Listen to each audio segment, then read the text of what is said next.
National headlines matter, but what happens here in Cleveland and across Ohio matters more. That's what we talk about every day. This is the Jake Underwood Show on AM 1420. The Answer. Hello and good morning on this Tuesday, July 14, 2026. I am Jake Underwood. The man behind the glass is one Mr. Kenny Kid. Hello there, Kenny. Hi, good morning. How's it going, Kenny? Good. I almost called you Seth Williams.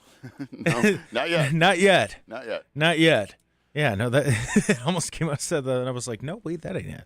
You got That's not it. Allegedly about another week. Yeah. A little over. Yep. Yeah, I'm waiting to see, once it's secured. Yeah. We're ready to go, and then that's when At least that's the rumor. I don't Yes. Yeah, that's what we're working towards.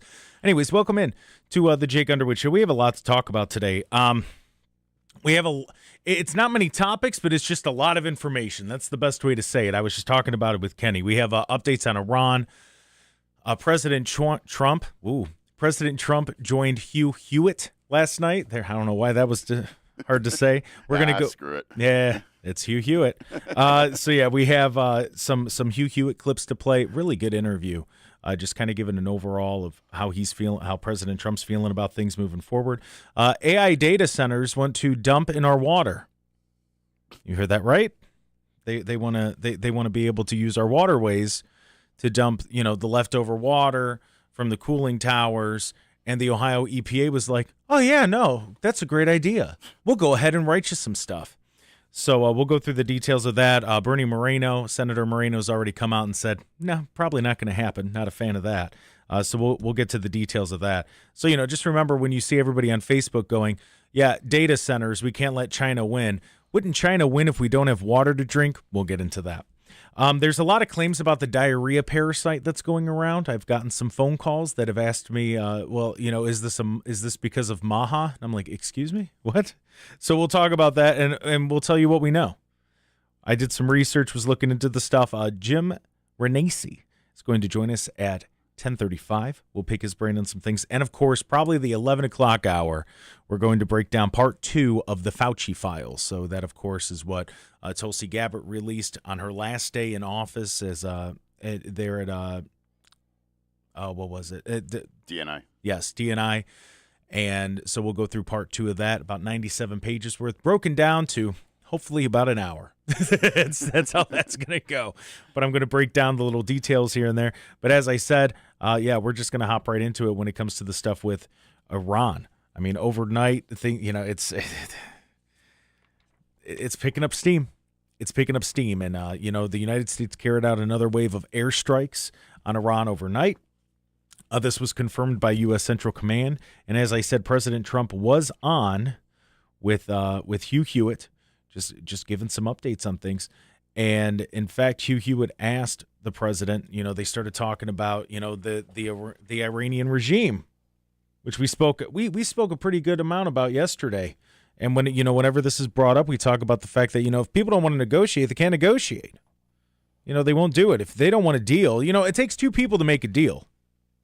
Same way it takes two people to tango. If you don't, if you can't tango by yourself. You can try, but it don't work too well. Yeah, you can tango by yourself, but you're going to look like a freak, so nobody does it, and it doesn't do anything. And that's basically what President Trump is saying about, the Iranian regime. As I said, he was on a Salem News channel last night with Hugh Hewitt, and here's what he had to say. Well, I think they're a little cuckoo. I think they all are. We knocked out the first regime. We then knocked out the second regime. We then took out about 25% of this regime. And they're wired a little bit differently. We had a deal yesterday. It was going to be 100%. And then all of a sudden they got a phone call and they all ran out of the room. These people are crazy. We had a deal where we won everything. And they basically break the deals. They make deals, and to them, deals are made to be broken. They are extremely unreliable people, and frankly, if they ever had a nuclear weapon, they'd use it within one day. And that's kind of what we've been saying the whole time. I'm going to basically echo what President Trump was saying. We look at the way that they attack the people, their neighbors in the region, and that's why we're looking at this and we're going, they can't have a nuke. They can't do it. And that's why, I happen to agree. And this is another reason why a lot of presidents didn't want to get into this with Iran, because they knew that this was going to be a situation that not that they're stuck, but it was going to be really hard to get out of, because Iran is not, they're not very rational. And that's exactly how it's coming off. They're not very rational, and they don't want peace. And you could have your back and forths, and yet, they want certain things, certain elements of it, and that's how we had the memorandum of understanding. But it's just been this back and forth, and it's hard to make a deal with people who don't want to deal. If people think you're evil right off the rip, they're not even going to want to talk to you. And that's kind of where we're at here. Another question was asked by Hugh Hewitt, just about Iran and just, everything that's going on. And he asked him, he said, what's going on when it comes to the attacks? Are we going to be going back and forth? What's it looking like? And this is what President Trump had to say. Well, maybe he had to say it. We'll try one more time here. Make sure this is President Trump on what's the back and forth with the military action. Can you or the American military or the Israeli military get to what's left of their third string and their fourth string and their fifth string? Do you know where they are? Can you kill them? Yeah, I do, but we don't want to talk about that. But okay. We certainly are watching. Yep, I know right. a lot about that subject. I know a lot, but I don't think it's appropriate to talk about it right now. But we will be hitting them. Like, as an example, we're going to hit them very hard tonight. And we're going to hit them hard tomorrow. And there's not a damn thing they can do about it. They have nothing. They have nothing going other than they have big mouths. Keep it up, Mr. President. Very good that I did, because I got to know them. The MOU buckled. And it's a lot better. People say I was at least reasonable. But I got to know them, and they're stone cold crazy. Hey, Hugh, let them talk. What are you doing? Seriously. That's what I was going to say. But, I mean, really, it's... The president is he's saying what we've all kind of been saying. And here's the thing. Of course, we want this to be over with. We want there to be peace. We want there to be accountability with all of it. But it's going to be hard to have that with just the way that things are going right now. And that's really where the issue's coming up. And that's where it's getting rough. And that's what we're seeing. He was also asked about the memorandum of understanding. And Hugh asked, he said, was it built to fall apart? Which I thought, that's a great question. This is what President Trump had to say.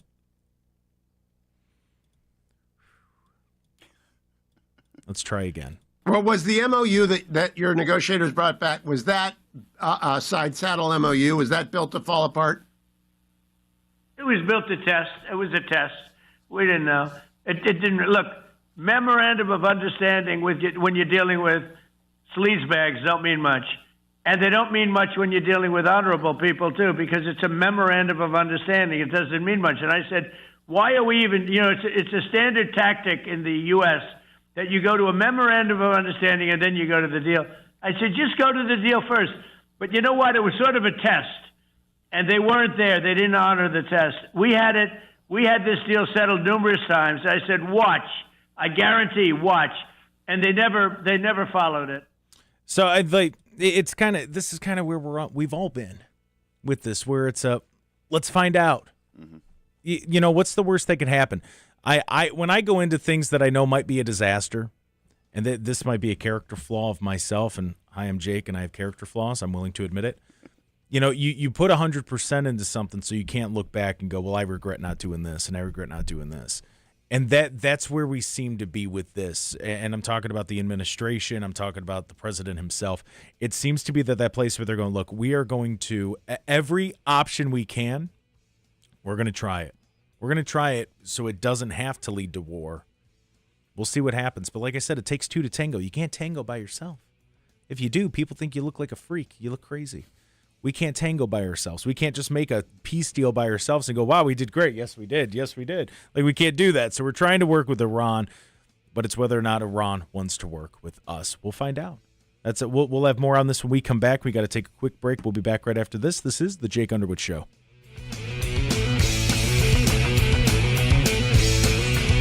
Hey, this is Jake Underwood here with...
Welcome back to the Jake Underwood Show right here, AM 1420, The Answer, 102.9 FM, or you can watch us on Rumble, X, or YouTube when you search the Jake Underwood Show. We made some changes. You actually do see behind the scenes now.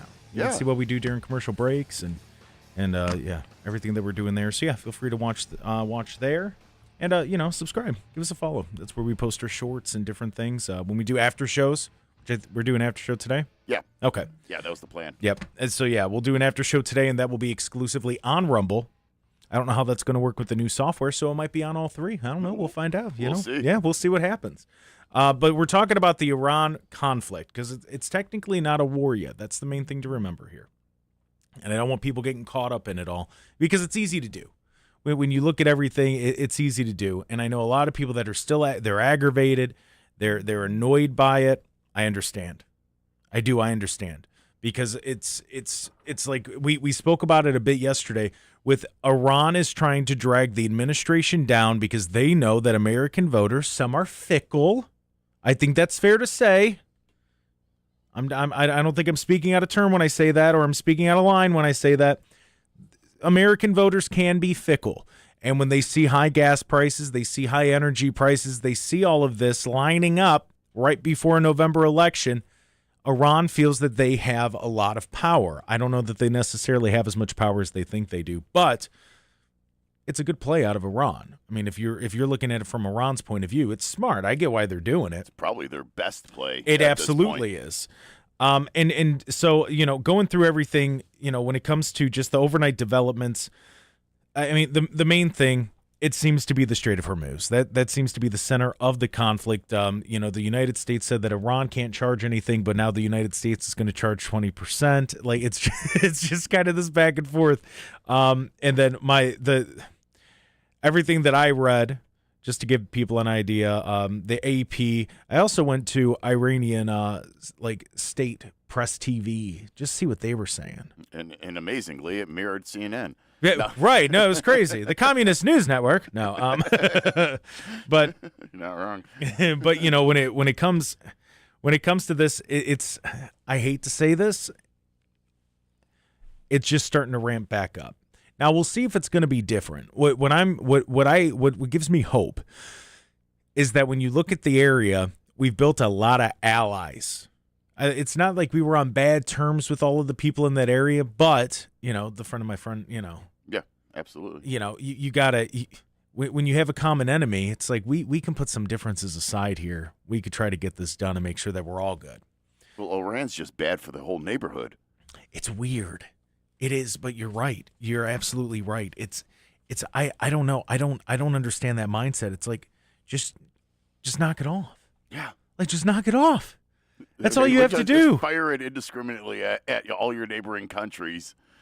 Because why? Yeah, like I get it. You're mad, but you're acting like an angsty teenager. Like calm down. Stop punching holes in the wall, Iran. What are you doing? Like sit down on your bed, take a breath. Talk to people. Like that's really how it comes off. It just comes off as like a temper tantrum. And I guess because like I said, I try to understand. I'm not going to agree with what they're saying, but I want to try to understand and get in their head a little bit. So maybe I could get where they're coming from to figure out how long this is going to go on. You have to remember they think we are the worst. Like actually, they think like we're terrible. So they're not going to want to make a deal with us. They have American flags painted on the ground that they just walk on. That's what they do. And I'm not talking about everyone in Iran. Obviously, the citizens. I feel terrible for the citizens that are there, because not only could they potentially be hurt by us dropping bombs, but also their own government is wiping them out. What was it yesterday? 52,000. Is that the number? That was the number that they said it was up to. 52,000 protesters have been killed by the Iranian regime thus far. It's been 47 years of hell for them. Yep. So, I mean, and a lot of them, they know nothing but the hell. And that's the main thing. That's why when I talk about, whether it's a flock camera or it's a data center, whatever it might be, there's certain laws that are going to be put into place. Right now, we may know that it's not right, or we may know that it's against our rights. 20 years from now, they won't. Mm-hmm. And Iran is the perfect example of that. Just how government policies can run amok. They could run away with things. And pretty soon people don't know what it was like before all that happened. So, you have people that are sitting there and they're going, I know it shouldn't be like this. I know it should be better than this. I don't know what it looks like. And then you have that shining beacon that is the United States. Luckily, the United States is an example for different countries, for the people there to go, no, we need to be more like that. We need to have more freedom. We need to have more control. We need to kind of be a superpower so people will listen to us instead of acting like, I don't even know. Acting like idiots and just bombing everyone around you, and just it seems like you're throwing a fit. We actually have people here that get paid to protest. If you go to Iran, think about that. You're not getting you're getting paid with lead, right? If you protest in Iran. But yeah, the freedoms here, like people are actually getting paid to protest. You can't even do that for free. Yeah, I never thought of it like that, but no, you're right. Yeah, and we talked about that. I can't think of the name of the company. It was like Hire a Crowd or something goofy like that. Yeah. Like it just, it's this goofy stuff. Now, I don't know if there's going to be a deal made. I know my higher ups, they want me to jump up and down and do cartwheels every time something is said about a deal. But I'm not going to sit here and mislead people. There's been 8 different deals. Right. Well, yeah, and not only that, but I'm not going to sit here and get all hyped up about something that really might not mean anything. Why would I mislead people like that? We're not doing that. I mean, the closest we got was that memorandum of understanding, and then allegedly, though, there was another deal on the table that was just about finalized. It was a beautiful deal. Everybody won. We were all winners, and they said no. They got a phone call. They walked away.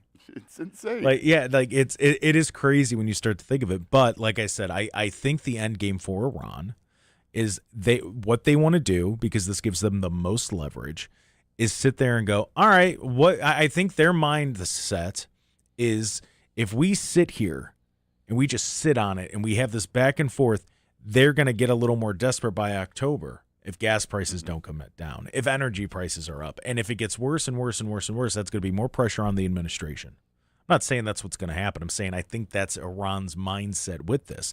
So ultimately, they're trying to get the upper hand that way. Now, depending on who you talk to, there are people that say Iran's winning this war because of that. I'm just saying there are people that I'm not there. It's literally I wouldn't say that. It contradicts everything that we know so far about what's happened in this war. The Navy is decimated. They're down to these small boats. Right. The Air Force is decimated. Their nuclear program decimated. They have to start from scratch on everything. So there's no way that they're quote unquote winning this war. Yeah, no, but there is the narrative out there of people saying, well, Iran's winning this war because they're able to kind of string us along.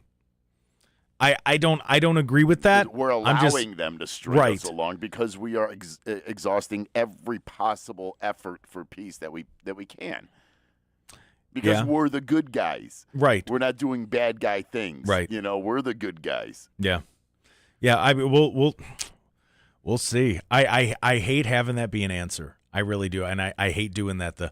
We'll find out. But I know. That's where we're at with it. Like I said, I'm not going to sit here and do backflips and mislead you all to go, we did it, and then tomorrow go, we didn't do it, actually. Like, no, I'm not. No, we can't do that. You want credibility? Yeah, no, no. What?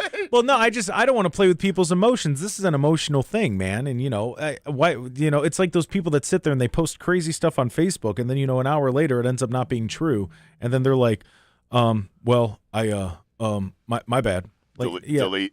Yeah, I don't want to have any deletes or my bads. That's the last thing that I want to do.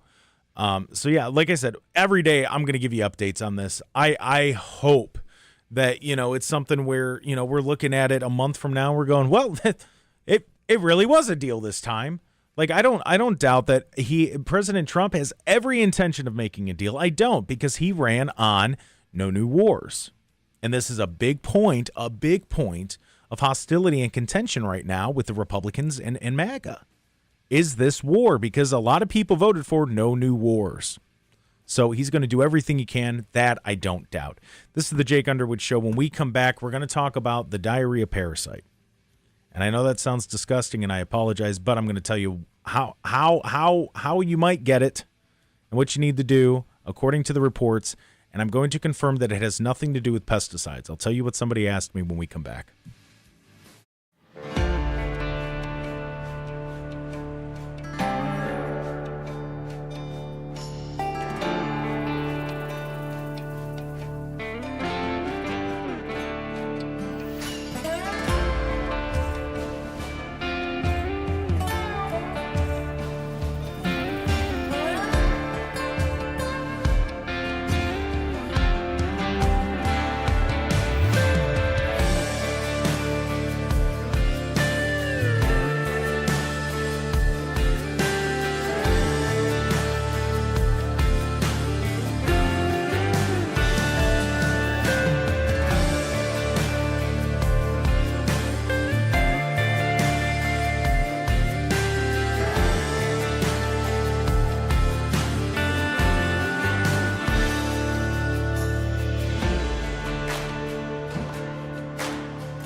Welcome back to the Jake Underwood Show right here, AM 1420 The Answer, 102.9 FM, or feel free to watch along.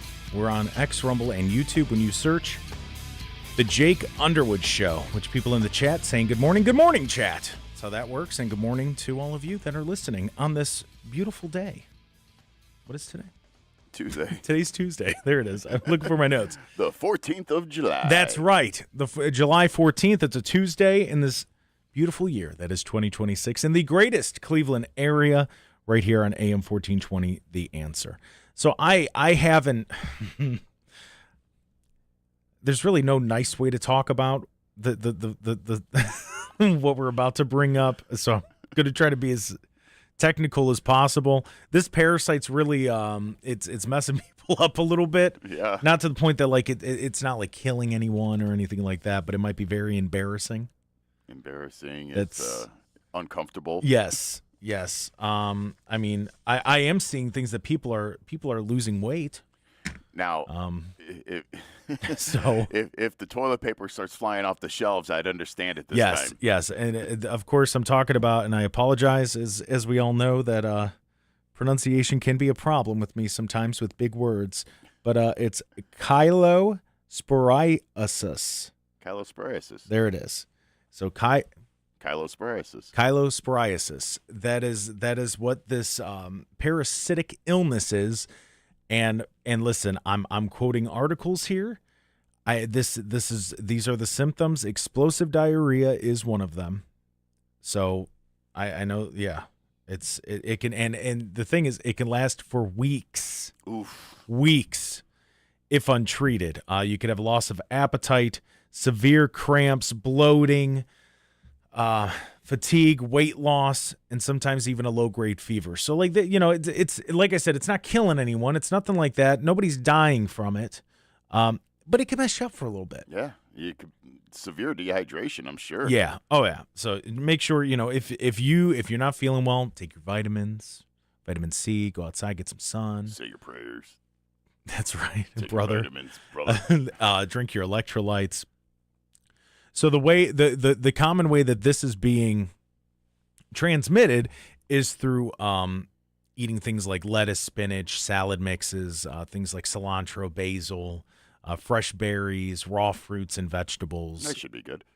Right. Drinking contaminated water, usually places with poor sanitation or, while traveling, which considering the border was wide open for a while, you're going to see stuff like this happen. I know nobody wants to talk about that or connect the two, but that's really what it is. Yeah, I mean, you can wash the produce. That's how you lower the risk of it, which I mean sounds kind of crazy, but you should probably do that anyway. Should be doing that at least run it under some water. Yeah. I know the people that do the whole, they're going to put in vinegar and then baking soda, and then they'll put that. You don't got to do all that. I mean, but if you do, I mean, it would help if you did. I think. Yes, I think that was one of the recommendations. Was I think 2/3 water, 1/3 vinegar. I thought I saw somewhere. Yeah. So I mean, this is from a few different sources. The CDC mostly. Health officials are investigating the multi-state breakout of the parasite that causes severe diarrhea, stomach cramps, nausea, and fatigue. The illness is usually linked to contaminated fresh produce like leafy greens, herbs, and berries. More than 30 states have reported cases, including Ohio, and the CDC is working to identify the source. So I'll tell you what it's not, because I received a phone call. It was on Sunday. I was coming back from church. I get a phone call, and he goes, "Hey, I got a question." "Oh, yeah, what's up?" "My daughter said that this illness with the diarrhea is because of Bobby Kennedy." And I went, "No." I went, "Huh?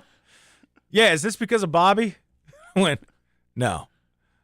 "Well, my daughter said that, she was on TikTok." And I go, "No, no.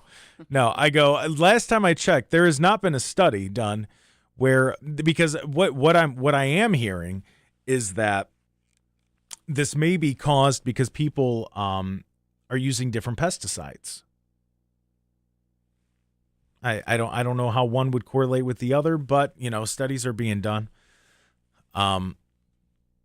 there's never been a study done that shows that pesticides actually prevent diarrhea. Yeah. There's never been a study done like that. I don't think that there ever will be. Honestly, I think you'd probably get the exact opposite effect. Yeah. See, I feel like you'd be sliding into first after the pet. Like, this is such an odd conversation to have on the radio, but when it comes to the pesticides, that's usually to stop the bugs. It's not to stop the like, it's E. coli is really what this is. That's what this is reminding me of. I mean, with the symptoms and everything else, it seems to be a very strong strand of E. coli. So that means that, whatever was in the fertilizer that was infected was really infected.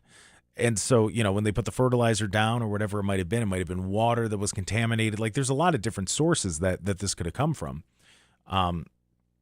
That's really all it is. It doesn't. Like I said, now with that said, I didn't do those studies when I was with Maha Action. I never looked at those. But last time I checked, pesticides do nothing to stop someone from being sick, feeling fatigue. In fact, some would say that it makes it worse. Mm-hmm. But yeah, this one doesn't fall on HHS. Just want to make sure people understand. But it was so funny. The phone call. I'm driving, and they go, "Yeah, is this parasite because of Bobby?" And I went, "Huh? What? What are we talking about? What?" So he must have had it on his jeans and got it in the water when he. That's went what swimming. It was. Yep. Yeah. That must be what it was. But yeah, just be careful. That blame game, though. I mean, it's any kind of anything that's health issue or whatever. The DHS or was it DHS? Yeah, always going to get the blame for it. Regardless. That's just the way it's going to go. HHS, HHS. Yeah, the CDC, just CMS, all of those. They're all going to get the blame. I just wash your food, wash your fruit, please. Wash your hands. Yeah, wash your hands. Sing happy birthday while you wash your hands. Go back to that. You think if Amy Acton wins, that's going to be a state law? What, singing happy birthday? Yeah, singing happy birthday while you wash your hands. Somebody texted in and said, I think my dog might have it. Another person I don't know many dogs that eat fruits and vegetables, though. So somebody texted in. See, I was waiting for the first text of those. Good morning, texters. That's right. Good morning, texters. And then they followed up and said, you can grow your own produce. You're right. You're absolutely right. I see people all over social media blaming Maha and the reduction of fundings for testing standards. They say, Google is your friend, use it. Okay. Yeah. Yeah, Google is your friend, use it. I don't know how friendly Google actually is. Yeah, see, this is that thing. Even now, a parasite's political. Uh-huh. Even now. Even a parasite's going to be political. It's absolutely crazy what people will do to prove their point. Like I had somebody the other day, they're freaking out on me. This is about something completely different, but the point still applies. They're freaking out. They're like, I'm seeing videos all over social media. And I go, well, first of all, your algorithm's messing with you. Don't let it get to you. I go, and secondly, I'm like, what are you talking? I've never heard. It was something that all Republicans stand for this. And I go, no, I've never even heard of this. What are you talking about? And they send me 2 1-minute videos on TikTok. I'm like, what are you doing to me? Like, you really let these get you worked up? That's crazy. There's no context. No, there's no context details whatsoever. Well, they're interviewing people, and the Republicans said that they would support this. It was something about voting. And I'm like, what? I'm like, no, you're crazy. Like, this is making you crazy. You're not crazy. This is making you crazy. That's what I would say to the people that are blaming Maha for wanting to get food dyes out of food and make food healthy. Eating real food. Like, what are we doing? It's so goofy. It really is. I mean, to blame Maha for this, it's wild. We'll continue to talk about this. When we come back, this is the Jake Underwood Show.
Welcome back to the Jake Underwood Show right here, AM 1420, The Answer, 102.9 FM, or you can watch us on Rumble, X, and YouTube when you search the Jake Underwood Show. We're talking about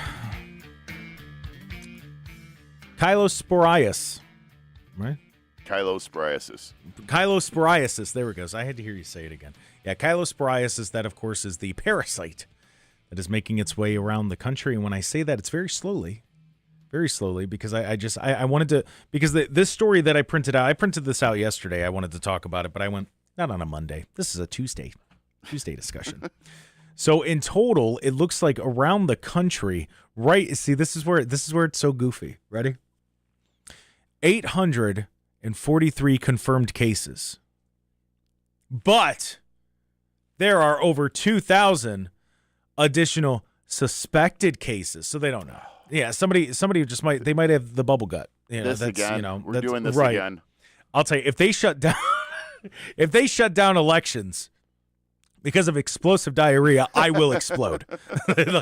We are not doing this again. Not happening. Well, I mean, if we had a Democrat administration in office, this story would not be exploding the way it does. Hey, now. Before we went to break, Don in Lakewood, he texted and he was talking about some people are blaming it on Maha. I'm going to tell you why. Because it's easier to blame Maha than it is to blame the open border policies that and I brought it up a little bit before break. But that's really what it is. Here's the thing. There are different standards in different ways. Like, I'll give you an example. I saw videos this morning in New York. They got the street vendors there. A woman was cutting up a watermelon, slicing and dicing it on a trash can lid. Like a public trash can lid. Like just one of those silver ones that sit there, just chopping it up. So there's going to be certain bacterias and different things that we as Americans are going to be introduced to when we're welcoming people in here and they're cooking like that.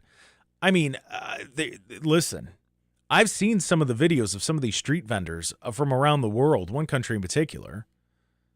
It's not good. Mm-hmm. It's not good. I mean, the cross-contamination. Gordon Ramsay would lose his mind.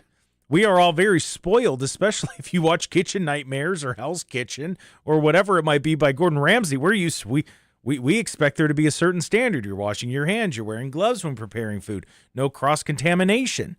I mean, I worked in fast food when I was younger. That's one of the first things you learn. Do not cross-contaminate. I worked at a KFC Taco Bell.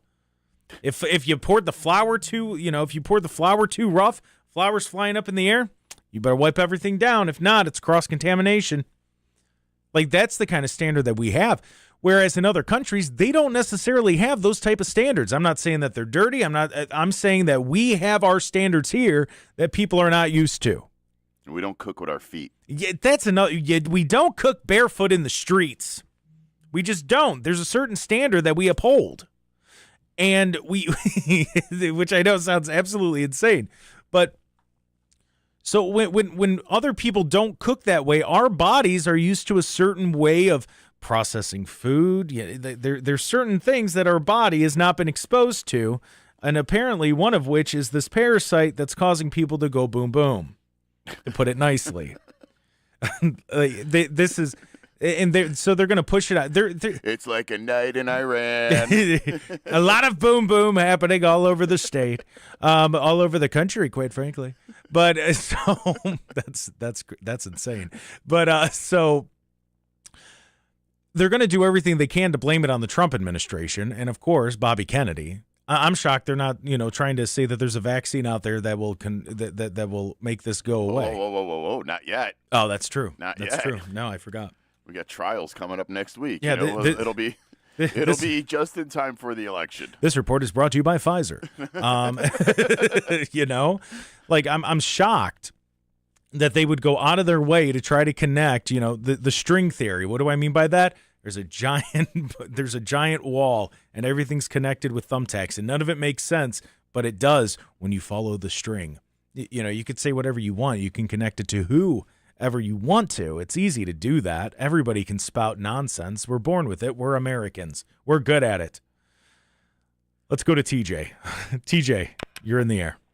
Yeah, Jake, this is an explosive story you're covering today. Thank you. Yeah, when the symptoms explosive diarrhea, is there any other kind? When you have TJ, that's a really good point. Actually, that's a good point. Yeah, and I think you're absolutely right with this open borders. Who knows what kind of diseases and parasites and stuff that were brought into this country? You look at measles outbreaks. I'm afraid this is just the beginning of what we're going to see. Biden's open border policies is the gift that keeps on giving, and it's not a good gift. Yeah. Now I'm going to have to ask you, Jake. I have a real story about explosive diarrhea, and Kenny says it's not bad, but Kenny says I shouldn't say it on the air. But I'm going to ask you if I could. I mean, it's not bad. It's not bad. Believe just me. don't get descriptive. Like you can't get descriptive with boy. it. Okay, well, when you got that one text, I think my dog has it. Yes. That is scary, especially if you have a big dog.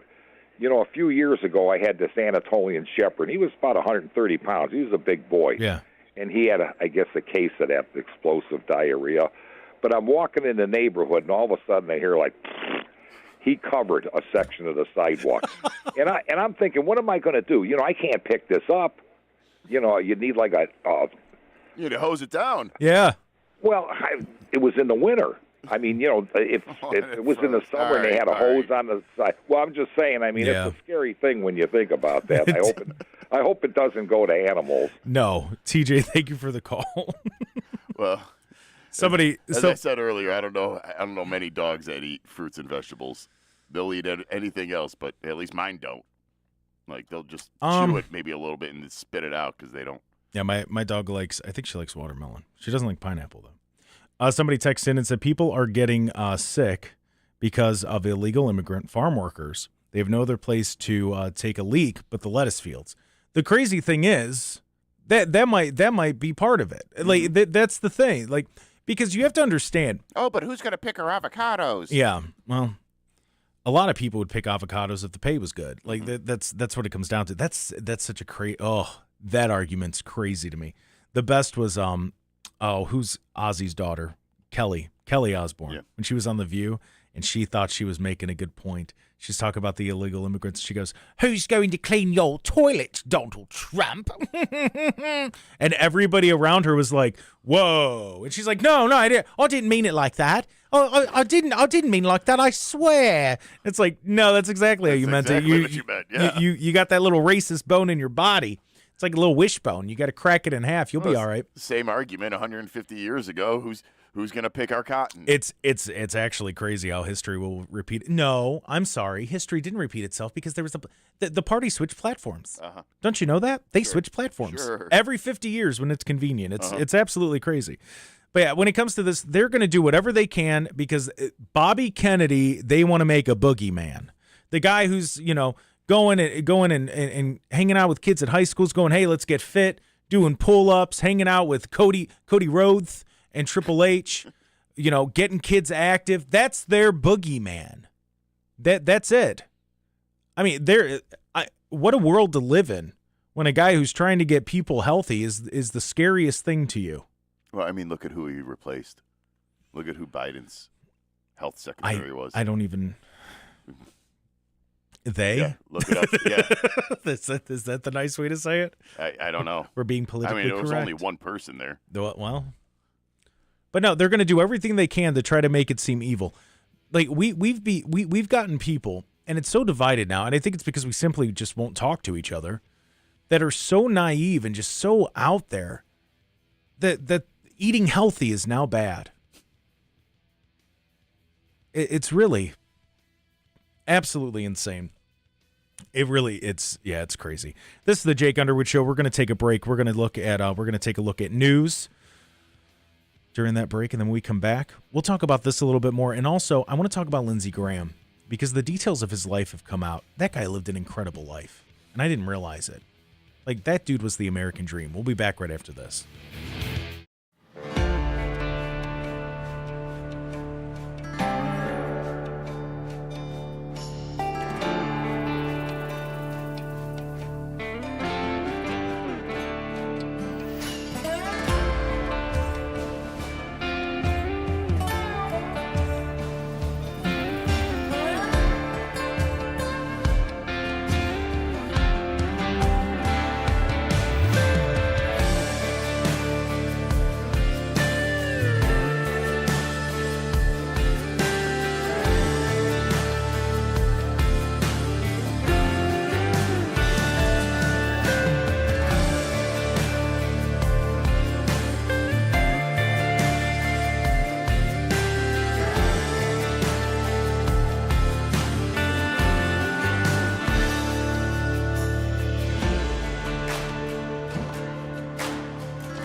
National headlines matter, but what happens here in Cleveland and across Ohio? I have that, Graham. Lindsey Graham. That's what we talk about every day. This is the Jake Underwood Show on AM 1420. The Answer. Welcome into hour number 2 of the Jake Underwood Show right here, AM 1420, The Answer, on this Tuesday, July 14th, 2026. I am Jake Underwood. The man behind the glass is one Mr. Kenny Kidd. Good morning, Kenny. Hi. How's it going, Kenny? Good. Very good. Very good. Glad to hear that. We're going to do the part 2 of the Fauci Files starting at 11. It's a lot of stuff. So we'll probably lose internet around 10:59. It's funny how that happened last time. I'm just saying. We'll see. There's evil forces out against us. No, that was somebody plugged something in wrong. That's what happened last time. So as long as nobody plugs anything in while the show's going on, I think we'll be okay. I think we'll be all right. When it comes to the parasite, they're going to blame it on Bobby. We talked about it last segment.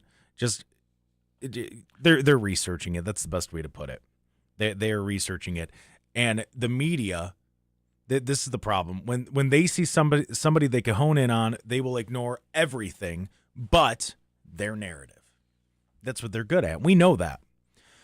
And someone who was really victim of that, and I didn't know this until he passed, was Lindsey Graham. Lindsey Graham had an incredible life. I don't know if you knew this. He was orphaned when he was young. He adopted and raised his little sister instead of letting her go into the system and getting lost in that. Grew up dirt poor. He made money by racking balls in his parents' pool hall. He then joined the Air Force, served 33 years. He spent decades in Congress. He worked with both sides of the aisle. You know, he was completely anti-Trump in 2016. And then, with respect, as time went on, he became a respected friend. And I think somebody put it perfectly here. It says, driven by patriotism, even when misguided. Never in it for the money. And then that's another thing. We talk about how people, they get like crazy rich while they're sitting there. Mm-hmm. He didn't. He wasn't one of these crazy rich. He was there for, 20-some years? Yeah, and he wasn't one of these crazy rich people. Yeah. Net worth less than most of it, all of them. Yeah, he's American made. He's American made, and I think it's fitting. Some people are upset about it, but you know what? I think it's fitting. There's old clips I've been watching of Lindsey Graham where he talks about how somebody who might have been a better congressperson or senator than he would be his sister. Like he would talk about, she gets it, and she was appointed to that seat by the governor of South Carolina. We have the clip of that happening. So let's go ahead and play it. Great idea. And I'm sure that everyone here does as well. Darlene, little sister, come forward, please.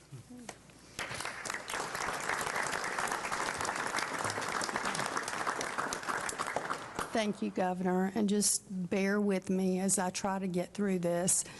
But first, I just want to say one thing I've never heard Lindsey described as is irresistible.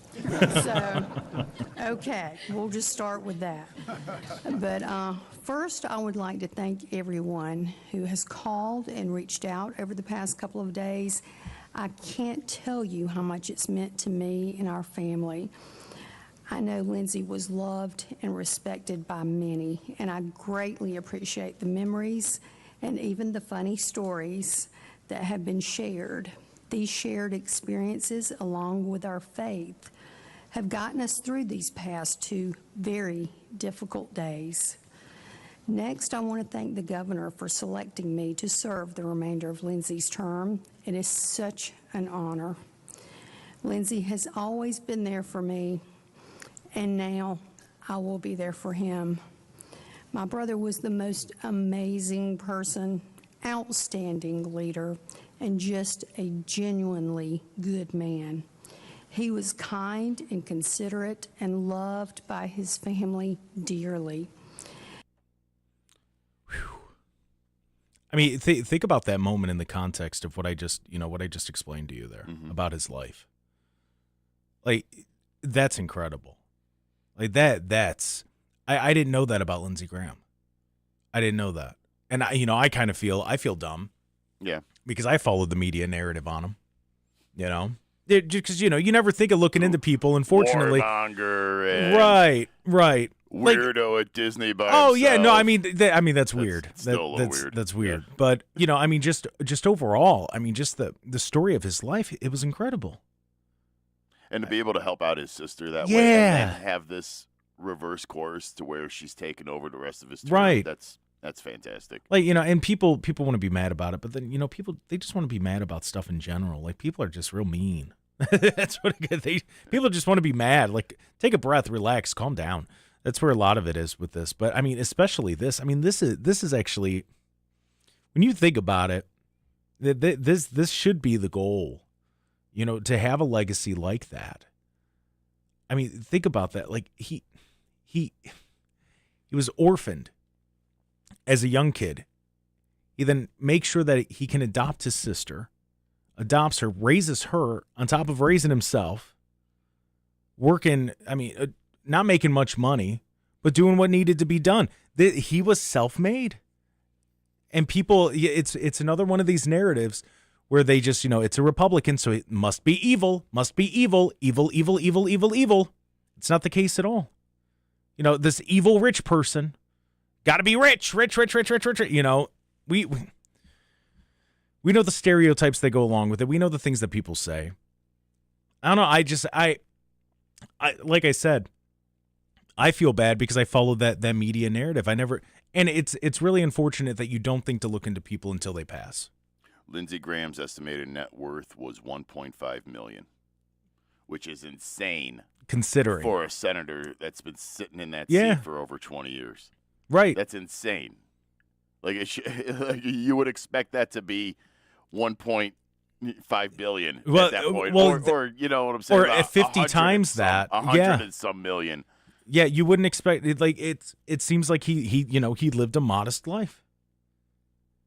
And don't get me wrong, 1.5 million. Oh yeah, no, it's nothing to sit there and like I'm not making fun of somebody because you only got 1.5. In comparison, look what Ilhan Omar was reporting. That's right. After only being in for a year. How many years? Yep.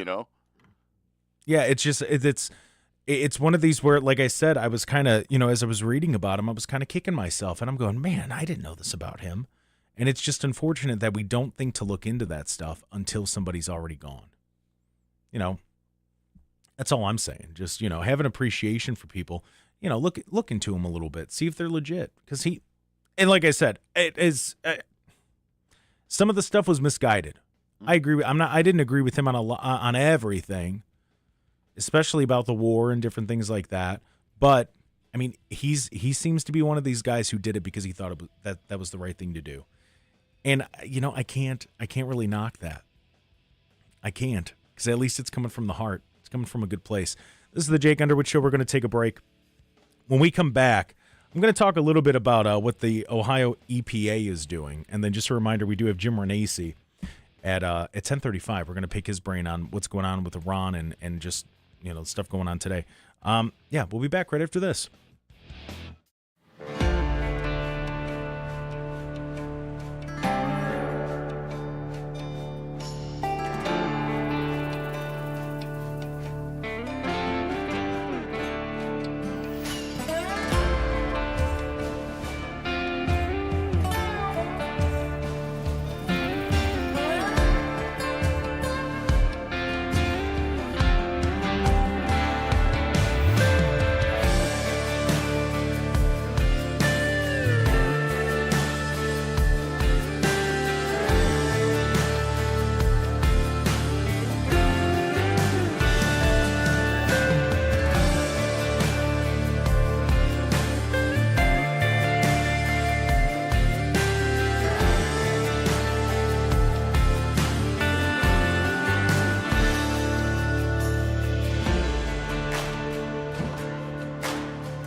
Welcome back to the Jake Underwood Show right here, AM 1420, The Answer, 102.9 FM, or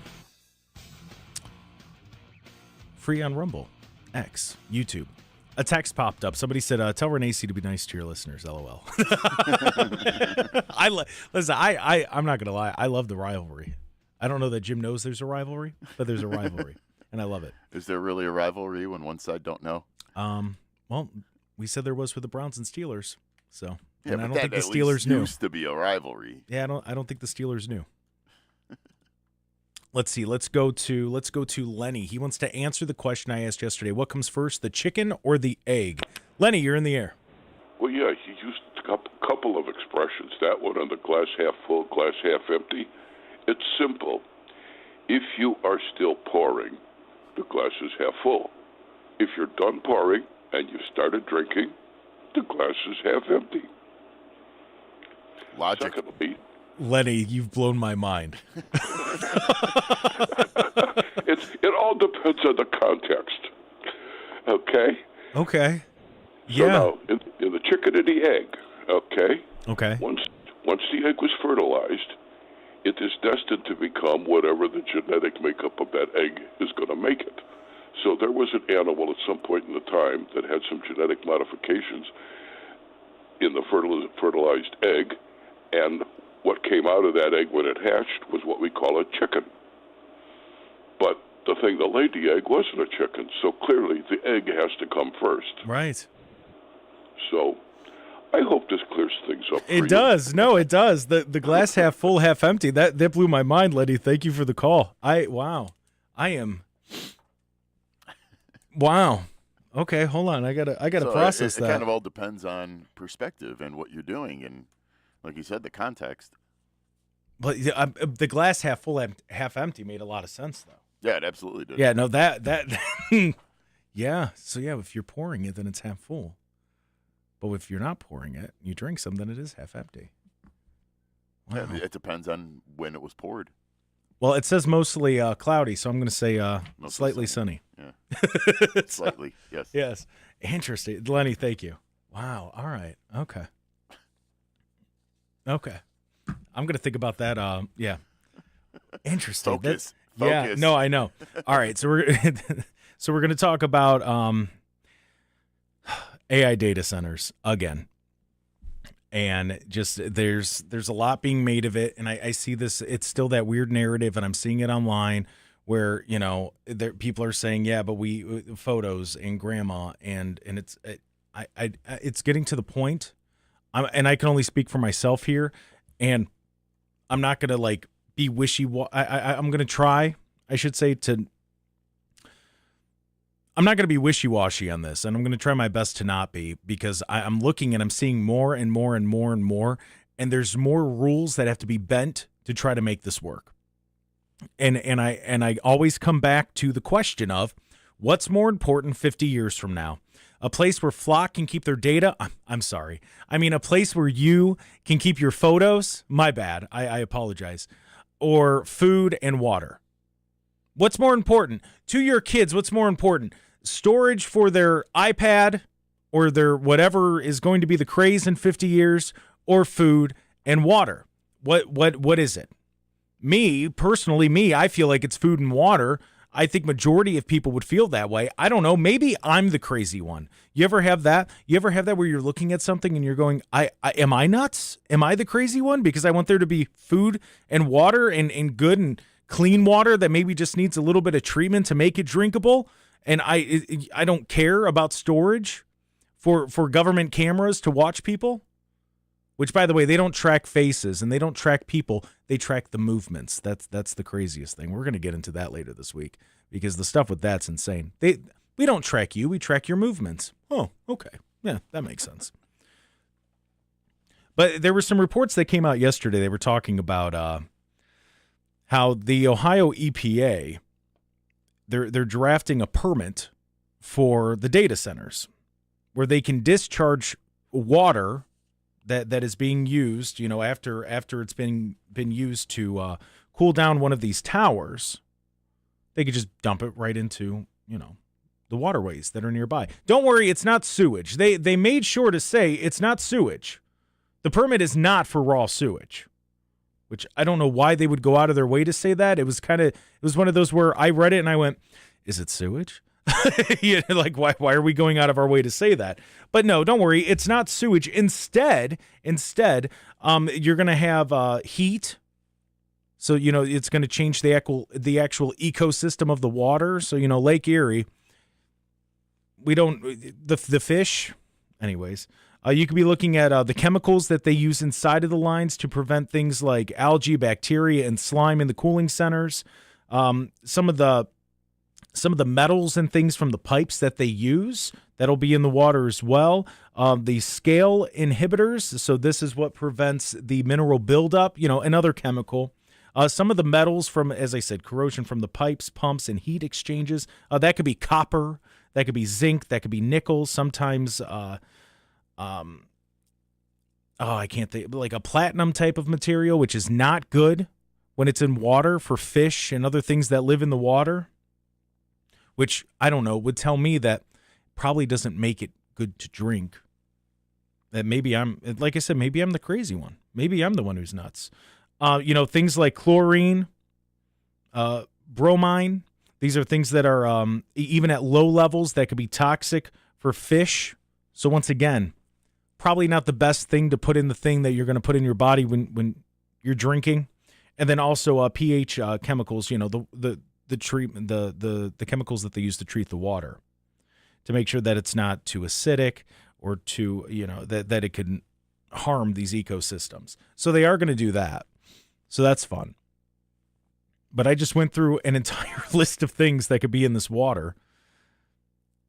These and the EPA, Ohio EPA is like, well, you could do it. We're going to write you a permit, but only for 5 years.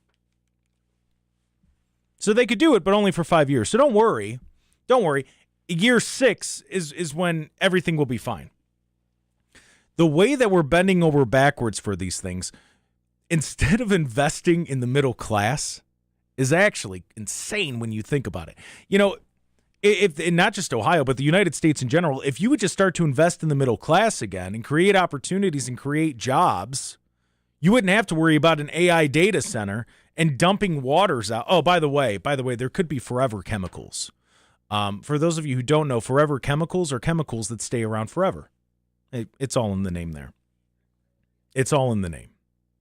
But once again, it goes on to say, don't worry, this is not sewage. So it's not sewage. Don't worry about it. It's everything but that. It's metal in your water. It's chemicals in your water. It's chemicals that are harmful to the fish. So, if you eat the fish from Lake Erie, good luck. There's already enough mercury in it that you could build a thermometer out of it. But, don't worry. No, don't worry. It's okay. It's all right because well, you need photos, right? The government needs a place to, store the footage of us walking around, even though we're innocent. It's crazy. It's crazy what they're asking for. Like this actually does blow my mind. To the point, like I saw this and I'm like, there's no way that this is actually being considered. Like I saw the report and I went, that's crazy if we're actually we're really thinking about this. And then I saw that, no, it's an actual report. And then Senator Bernie Moreno, even he commented on it. He said this is absolutely unacceptable and will not be tolerated. Data centers should be held to the same or higher environmental standards as any other business. Yeah, they should. He went on to say that this nonsense needs to end, as do the dumb tax incentives. And all data centers should never raise electricity costs. There it is. I mean, he laid it out. He laid it out pretty simply there. And I think that's where a lot of us are. Yeah, it'd be great to have it here. But is it creating jobs? Yeah, maybe a few. And when I say a few, I'm talking about for the mass number of people in Ohio, it's going to be a few jobs. It's not going to be anything that's over the top and crazy.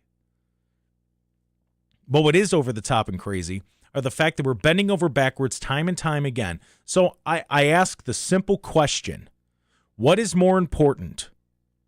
Is it security for your flock camera data? For the police state that we're slowly creating? Is it that? Oh, I'm sorry. I mean, grandma's photos?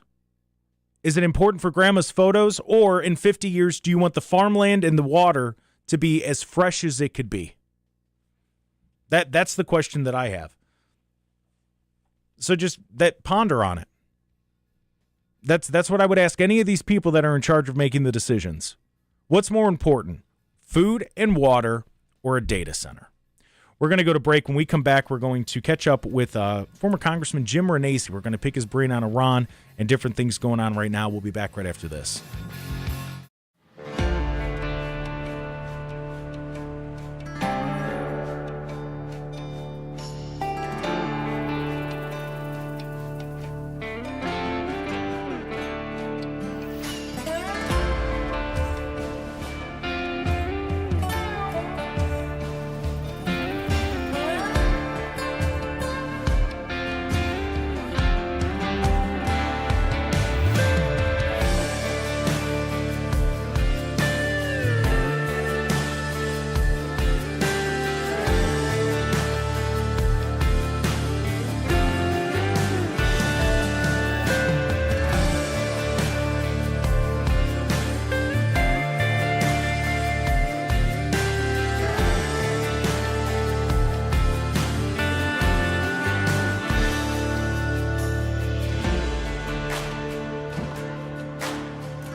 Welcome back to the Jake Underwood Show right here, AM 1420, The Answer, 102.9 FM, or you can watch us on Rumble, X, or YouTube when you search The Jake Underwood Show. Joining us now on the Marcello's Hot Honey Pepperoni Hotline. We speak to him every Tuesday. Of course, I'm talking about former Congressman Jim Renacci. Good morning, Jim. Good morning, Jake. How are you? I'm doing well. How are you? I'm doing good. Very good. I want to pick your brain on some of the stuff going on. I mean, especially with Iran, you know, that seems to be the biggest story, especially this morning, because the fighting between, you know, the United States and Iran, it just seems to be going back and forth, and it's it's just getting worse and worse and worse. And it seems, you know, we're waiting for where it's going to go. But based on what you're seeing, where do you think we're at today? Well, again, to where we were before. I mean, Iran is a large country with lots of people. They're built to serve the military. They don't care about death, and they're going to fight in the end. And I think I still believe, looking back, President Trump's going to say this was a mistake. And I think history will also worry about the repercussions because we're still not done with it. And I think the biggest concern will always have to be when somebody doesn't really care about dying, what they end up doing. And that appears to be where Iran continues to move toward. We can keep bombing them, but they're not leaving. They're not ending. They're still fighting. And I bet they've got some weapons they haven't even pulled out yet, which would be cells in the United States and all those things. So I'm sure the president's been thinking about all this. But at the same time, oil prices start to tick back up. We got an election in November. None of this is good for the Republican Party, that's for sure. Yeah, see, I think Iran, they also know that November election's coming up, and that's what they're kind of waiting for. They're waiting for it to get closer and closer and closer. And if they could buy time, there's a good chance that they can get out with a deal that they end up being the winner. And I don't want to say egg on our face, but it wouldn't be the deal that everybody thought it would be, just because they're going to start to feel that pressure as we get closer to November. Do you think that could be the case? Well, that's part of it as well. I'm sure they know the political side going on here as well. And let's face it, they also realize that if you blow Iran, I mean, there are some in the Republican Party, some people that even listen on your show that say we should just level that country. If you level that country, you might end up eliminating Iran, but it will send shockwaves through the worldwide economy that probably will have repercussions. And I think that's why President Trump cannot just level that country. The oil production there is necessary, not for the United States, but we use a lot of things that come from other countries that area does provide oil too. So everybody is bracing for what's next, and uncertainty always causes issues, not only for the U.S. economy, but also the worldwide economy. I've seen a lot of debate online about when this needs to start, becoming something that is formally authorized by Congress. Where do you believe that constitutional line is? Well, look, I don't know if we've talked about it on this show. I've talked about it on other shows. I do believe the president's way past that time. Mm-hmm. But you got to remember that we were also fighting Barack Obama over the same identical things, and Republicans were cheering what we were doing back in those years because Barack Obama had entered a war and he never got authorization, and we said, you can't do this, you can't do this. Now, President Trump just keeps going back and forth. And again, he just notified Congress this week that he's back at it again, and he thinks the 60-day clock starts all over, which, again, I just wish we had a process. If any one of your listeners complains about Jim Renacci, the complaint should always be Jim Renacci wants a process to occur and to follow. And one reason I left Washington is nobody follows processes. And if we did, we'd be a better country for it. Well, yeah, it's all checks and balances. And I think we've seen that for a while, and I think that's why we see government getting bigger and bigger and bigger, and so do our problems. I want to ask about the economic side of this because, when I was talking about this earlier, when Kenny and I were speaking about it, I kept bringing up that I really think, and it's a good plan out of Iran. They're not dumb. They've done this for a while, where they're going to know that, as I said, that November's coming closer and closer and closer. And what do Americans see? They see the prices, and when they're driving, they're going to see gas prices, and they're going to see the impact of oil prices, and they're going to, they're going to hold that as long as they can, so it impacts us, and it's going to have Americans sitting here going, all right, well, what's next? What do we have to do next? And it's going to get, they're hoping for that growing frustration, and we're seeing it. And, how concerned are you when it comes to these higher fuel costs plus inflation and the impact that it's going to have on Ohio families?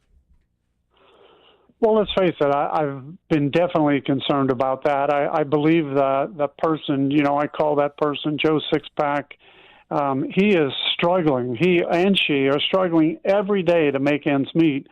We talked about it last week on the show. These gas prices went up 40 cents this week. Mm. That has to affect somebody who's barely making ends meet. And then you got to remember, when they go up, so does the cost of goods, so does the cost of food, all of those things. So the answer can't be, well, it's going to be over soon and gas prices are going to come down. I think we're past that stage now because we have now engaged back in war.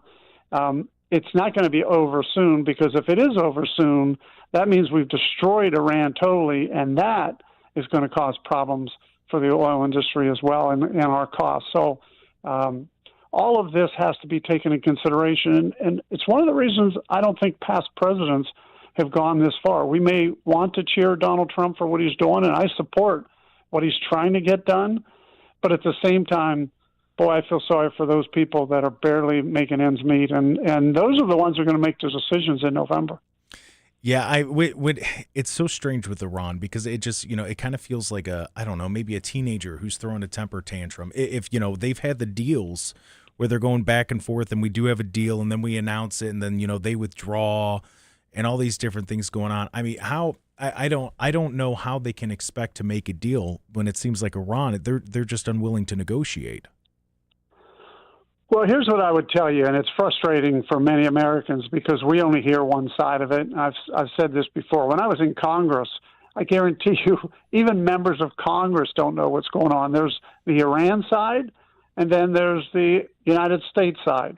We listen to the United States side. We don't hear the Iran side. The truth is probably somewhere in the middle. I mean, whether Iran has walked away from this piece or that piece, who knows? I mean, the truth is definitely somewhere in the middle. And the real problems we have is this is a country that's built for this. They have survived war after war after war, and they're going to continue to survive unless, like I say, there's only two choices here.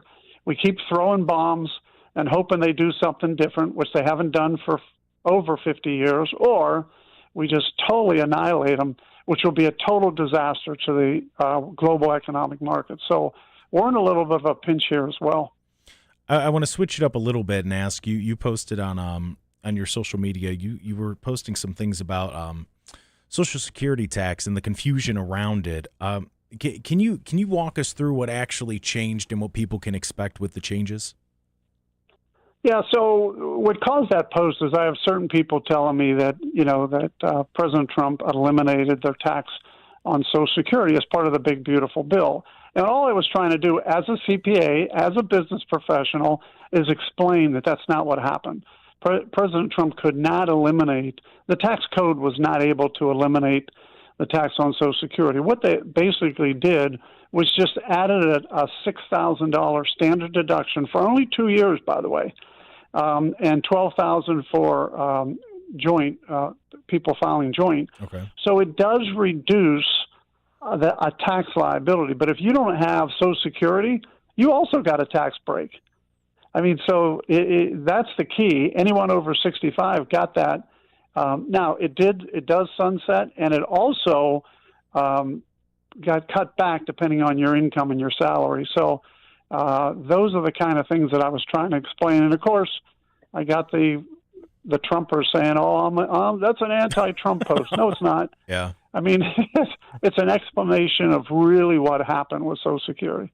And, of course, we're speaking with former Congressman Jim Renacci. And the main thing with the Social Security stuff is if you're not too sure, don't be scared to look into it so you know exactly what's going on. And, Jim, I wanted to ask you, that Lindsey Graham passing away, it really came as a shock because he was just out doing interviews. He was in Ukraine, back and forth, negotiations and just doing his job. And that news hit of his passing, and I think it kind of took everybody back. And you posted a very heartfelt tribute talking about Lindsey Graham, and you knew him. So I wanted to ask you, since you knew him, what are some things Americans should remember about him? Well, here's what's interesting about Lindsey Graham. I knew him before he became a Trump ally, because Graham, before Trump, often was viewed as a traditional Reagan-style Republican, which I say that I am as well. He was willing to cross the aisle. He had think about this. He had close friendships with Senators McCain and Lieberman, and they were strong advocates of interventionists of U.S. foreign policy. Then all of a sudden, candidate Trump shows up, and he is just anti-Trump. Some of the comments he made, if you go back, if you want to cause problems with this country, if you want to destroy democracy, elect Donald Trump. Those were all of his statements, not mine. And then after Trump gets elected, here's where Lindsey Graham flips the switch. He says, wait a minute, for me to continue in power, for me to continue to do what I've been doing, I now have to become a Trump supporter. And that's exactly what he did. Now, there are a lot of people on the Trump bandwagon who would say that's great. The question I always have for people is, this will be the thing that's judged about Lindsey Graham, whether he ultimately changed the Republican Party or whether the Republican Party and President Trump changed Lindsey Graham, because he definitely changed from when I knew him to today, being the real advocate for President Trump and supporting President Trump, even though disagreeing on so many issues like Ukraine and foreign involvement and all those other things. So it's going to have an interesting legacy for sure. I want to ask you before I let you go, because I'm really starting to focus on November.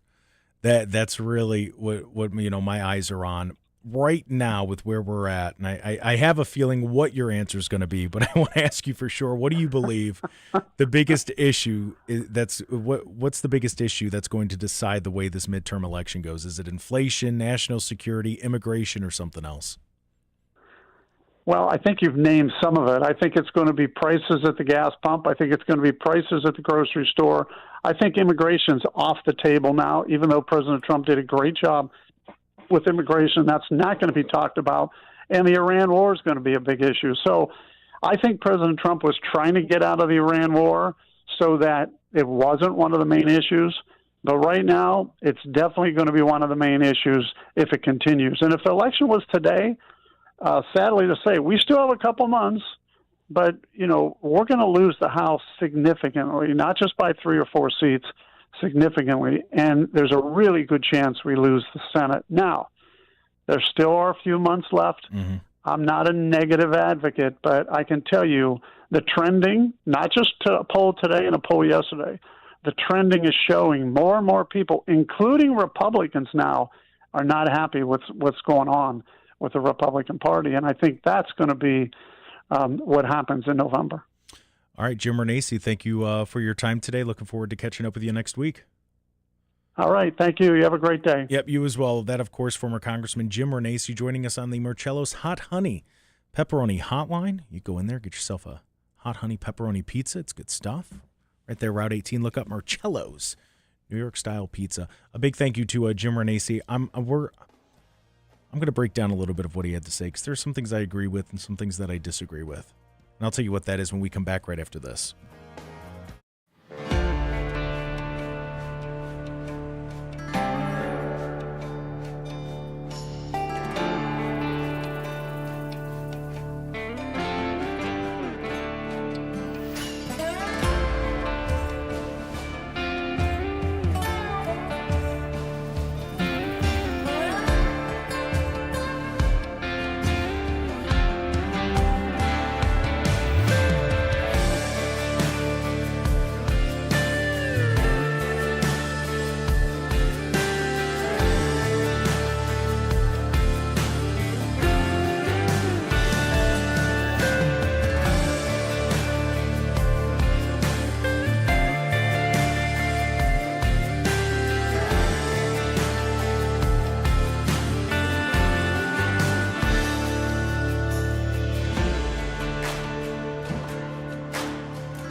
Welcome back to the Jake Underwood Show right here.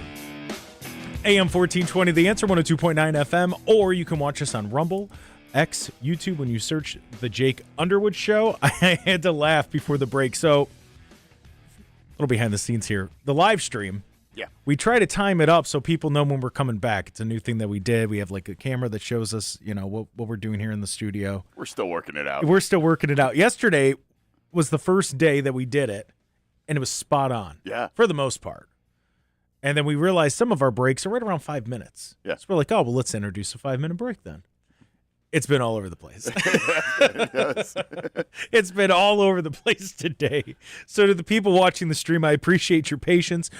We're working out the kinks. That's how that works. But we'll get it. Yeah, but this past break, we were spot on with it. Nice. So that one worked, and that was the first one of the day. So just a reminder, at 11 o'clock, when we come back, after we get a check on news at 11, we're going to dive into part 2 of the Fauci Files. And what I mean by part 2 is the second part that was released. It was released in 4 parts. And that's where I just go through. I tell you the key quotes, different things that I saw and that kind of stood out to me. And I just give you a breakdown because July 29th is when Fauci is supposed to be in front of Rand Paul. Yeah, we'll see. In front of some other senators. We'll see if we'll see. I think by law, because he has a pardon, he has to show up. We'll see. We'll see. But that's we'll see. We'll see what happens when that time comes. But yeah, and if that's the case, if it's because of the pardon, he can't take the 5th. He'll be compelled to testify. How cool would that be? If that pardon holds up. Just man, you know what? I hope that pardon holds up. That's where I'm at. I want to know some truths. I want to know some things because we got questions and we deserve some answers. Real quick, a big thank you to Jim Renacci for making the time out for us as he does each Tuesday. He stops by and I like picking his brain on things. It is interesting when you go back and you watch. We were talking about Lindsey Graham. He was completely anti-Trump. Yeah, he really was.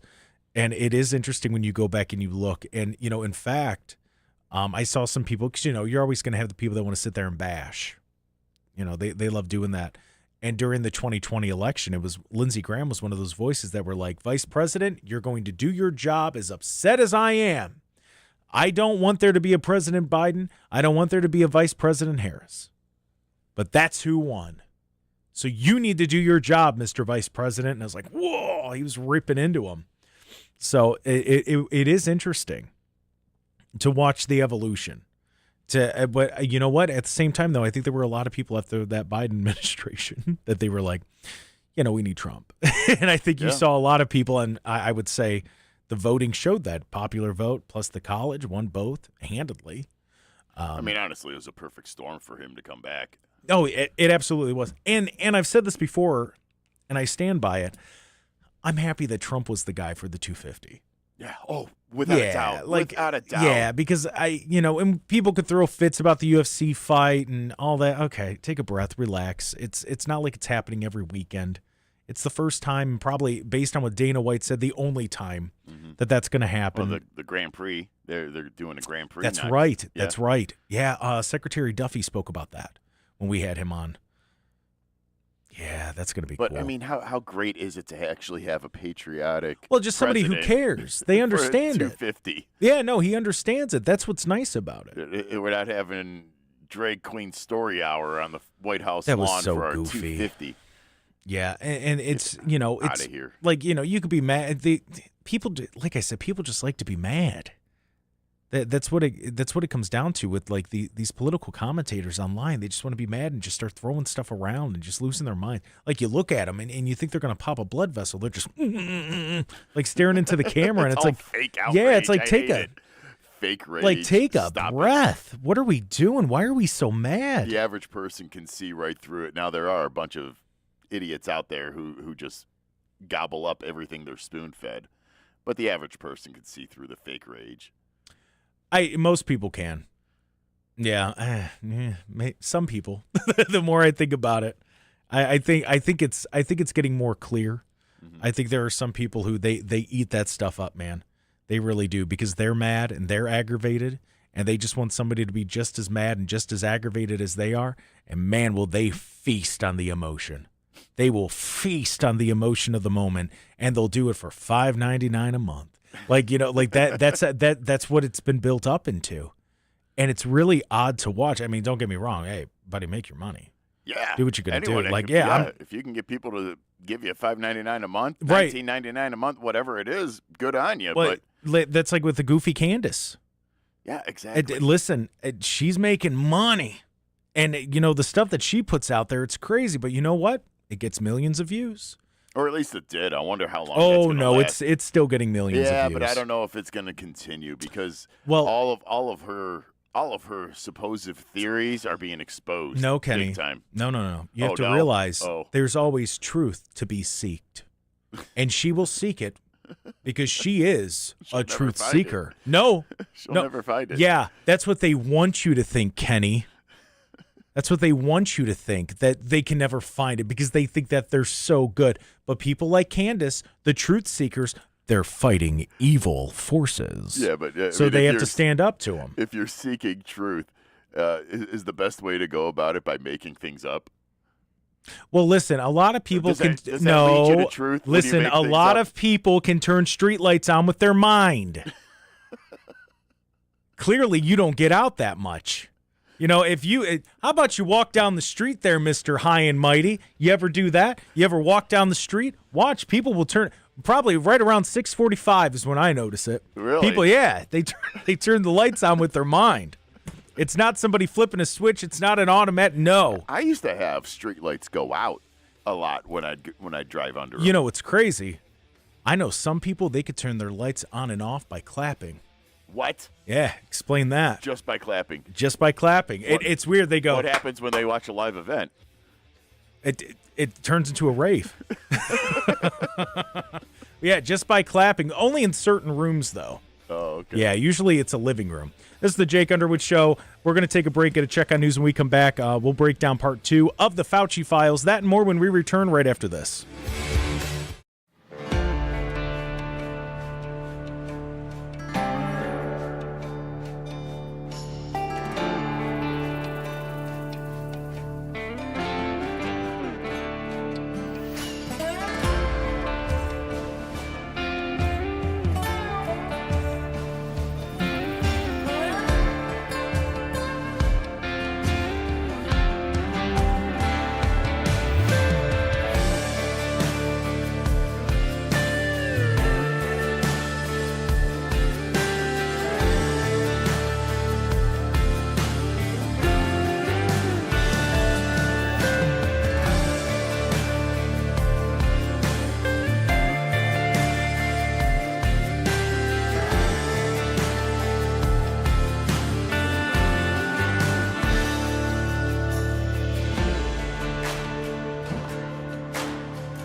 National headlines matter, but what happens here in Cleveland and across Ohio matters more. That's what we talk about every day. This is the Jake Underwood Show on AM 1420. The Answer. Welcome back to the Jake Underwood Show, the final hour on this Tuesday, July 14th, 2026. I am Jake Underwood. The man behind the glass is one Mr. Kenny Kidd. Hello there, Kenny. Hi. How's it going, Kenny? Good. Very good. Glad to hear that. On this beautiful 80 degrees out. Mostly cloudy, which means slightly sunny. Yeah. That's what that means. We're doing an after show today, correct? Yes. Okay. Yes, we're doing an after show. Right? Yes. Yeah. That's what I thought. That's what we said. You mentioned it earlier, but then we haven't mentioned it again in a while, so I wanted to make sure that it got mentioned. I'm going to be honest with you. I completely forgot, so thank you. You're welcome. Thank you. I've been so focused on the COVID stuff with the Fauci Files, which we're about to get into real quick, just because it's an extraordinary number, and it's not one that we hear often, and it's personal to me. A friend of mine, her grandmother passed, 103 years old. Wow. Yeah. She just texted me. I had been praying for her and her family. So, if you get a moment today, if you could add them to your prayers, that'd be, man, what a life. Yeah, I started thinking about, and then, another friend of mine, their grandmother passed, and she was 91. That's and I'm again. Well, but it didn't dawn on me, but I saw the year 1934, and I'm like, she lived an incredible life. All the things that they've seen in their lifetime. Just imagine. Crazy. I mean, absolutely crazy. The rise of television, internet, like everything that. Television, the cars. Yeah. Just, internet, all of it, just all of it. It absolutely it's very cool. It's very cool. But yeah, if you get a moment today, if you're one of the people who pray, just, keep them in your thoughts and prayers, and because I have been, so but 103 and 91, both incredible lives, and the people that I know that are related to them are incredible people, so they did good while they were here. That's the main thing to remember.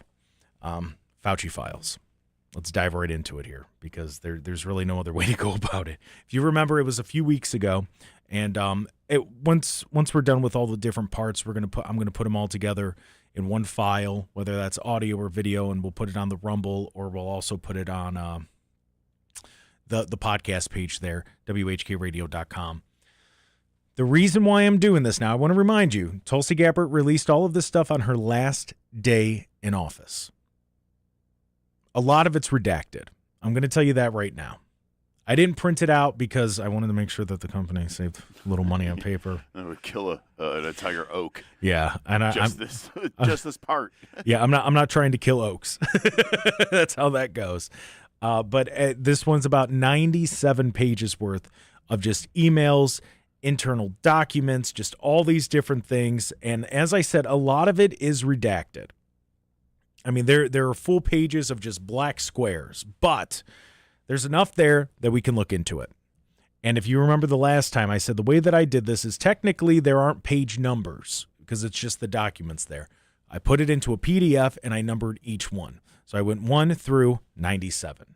So the way that I'm breaking this down is by each page, because I could say, well, that first section is a blah, blah, blah, blah, blah. You're not going to know what I'm talking about. But if you open it up and you go, ooh, he said pages, like I'm going to, when I start breaking this down, I got pages like 4 to 13. So you could go, oh, okay, well, 1, 2, 3, 4, and then you can actually look at it yourself, because that's the main thing. I'm going to tell you what I found, what I saw, the key points that stood out to me, but I encourage you to go look at it yourself, especially with Fauci potentially having his hearing on the 29th. I say potentially because we all know how that goes. Mm-hmm. But in this part of it, they start to talk about the theory of it all, the lab leak theory. The fact that Dr. Fauci might be a little too politicized in all of this. So once again, the stuff that we were saying, look, I'm going to try to be as neutral as I can on this because I don't want to sway one way or the other. I just want to present the facts. There's going to be some lean, there is, and I apologize. that's just how that's going to work. All right. So part 2 It starts off with emails, and the timeline jumps around here a little bit with the way that this goes. But the main thing here, the first half of part 2, it's the independent conversations that are being released here. So it's different conversations between different people. Some we know, some we don't. Just because some of it is it's redacted. But from the get, pages 1 through 3, these are different emails, and they are right off the rip talking about how this has gotten, Dr. Fauci's head is getting a little too big, a little too much power, and it's too politically hot. Saying that it's a hot button issue. They're not sure one way or the other. So they knew. They knew. In fact, one of the quotes that stuck out to me is when they were coming up with the names that could potentially, they're causing problems with this. It said, and I quote, the name that came up probably the most was Fauci. So the intelligence community, they recognized in 2021 that Anthony Fauci could be viewed as having that conflict of interest. And that's notable because most of the public debate at the time, if you had questions about it or the potential conflicts, you were viewed as a tyrant. You were viewed as a terrible person, whether you agreed or disagreed with Fauci, especially if you disagreed, they were coming after you. You're a science denier. Correct. Trust the science. And so what I'm saying with the breakdown behind the scenes, they were even going, I don't know about this guy. I don't know about this. It's becoming way too political, and because they wanted somebody who was going to be down the middle. They wanted somebody who was going to present fact and just give it to you. And here, this as I said, these emails, these are from July of 21, where they're going, we didn't get that with him. So then when you start to move on, as I said, those are the first few pages. Then we're going to focus now on pages 4 through 13. This is where they start to talk about the lab origins, the lab leak. Some of the key quotes that I took away from this was, they're talking about, the one said, it said a very high threshold of any gain of function interpretation, which we talked about gain of function. They knew. That's how this is coming off to me. Like I said, I'm going to try so hard not to have my opinion in this. But the main things with pages 4 to 13 is one thing. So the documents that are listed here, and I'm looking at them now, it challenges the idea that no one inside the government considered that lab leak theory early on. Because if you remember, right off the rip, it was, oh, that's ridiculous. It came from a bat. It was a bat. It was a bat, I say. Bat. But clearly they did, based on what we're seeing here with the documents. And at the same time, they cautioned each other not to confuse suspicion with evidence. Right? Which I'll give them credit for, if they actually did that. I don't know that they did. But I mean, that's the first quarter of this. They're talking about the evidence that leads to it all. And Bobby Kennedy's mentioned in this part of it too, by the way. So that I found interesting. And so is Children's Health Defense, which, I mean, they just, they did everything they could to try to tear that down. When we come back, I'm going to continue this. We have to take a quick break. We got to take a quick break. When I come back, I'm going to tell you that some of the discussions that were going on behind the scenes. I know this is kind of going quick, but I want to make sure I get all of this in. Like I said, it's almost 100 pages worth, just this part. We'll be back right after this.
Welcome back to the Jake Underwood Show right here, AM 1420, The Answer 102.9 FM, or you can watch us on Rumble, X, and YouTube when you search The Jake Underwood Show. I am Jake Underwood. We're going over the Fauci Files. This is part 2 of the release. It's 97 pages.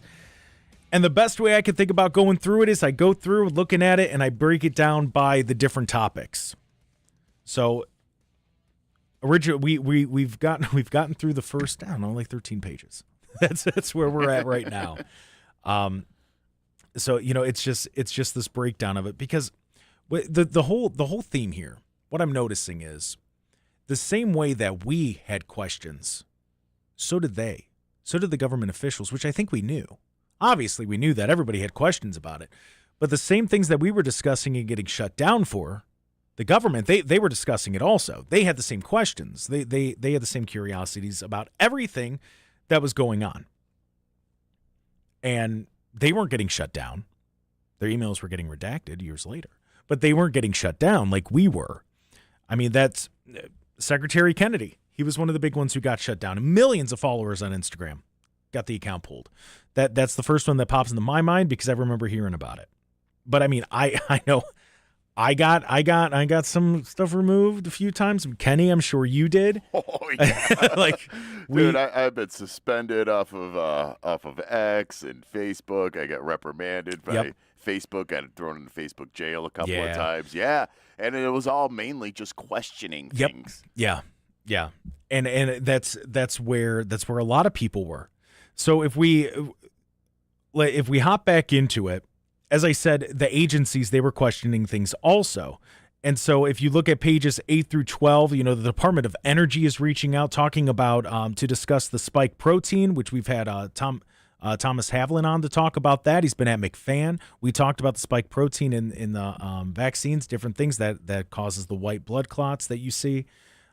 We're really getting deep here, so you probably won't be able to find this anywhere, considering how the last podcast went when we posted the show, and you can't find it anywhere. Don't know how that happened. Anyways, but so the context of this is, and these emails now are from 2020. So these questions were being asked by government officials, but they were kind of being brushed off.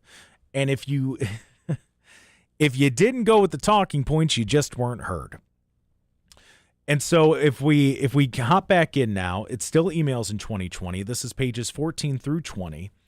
Experts didn't agree, so they all started to talk about the different different theories here. And at one point, in these messages where they're just going back and forth, the one group said, and this kind of blew my mind, they said that, well, some of the science looks credible, so let's just go with it. Which, okay. And to me, that's why, the documents, they really mattered. And yeah, they're not necessarily in the best order, and it's kind of shuffled up and everything. But you see how they just wanted to hurry up and get some answers out there. And Fauci just took advantage of that. That's what he did. He knew that they were going to look for somebody to try to step up and lead this, to really understand what's going on and how it was going on. And Fauci took full advantage of it by becoming the quote-unquote savior. Look at me, I can do it. So for the next few pages, I'm going to skip ahead a little bit, but I'm just going to give you the kind of summary of pages 21 through 35.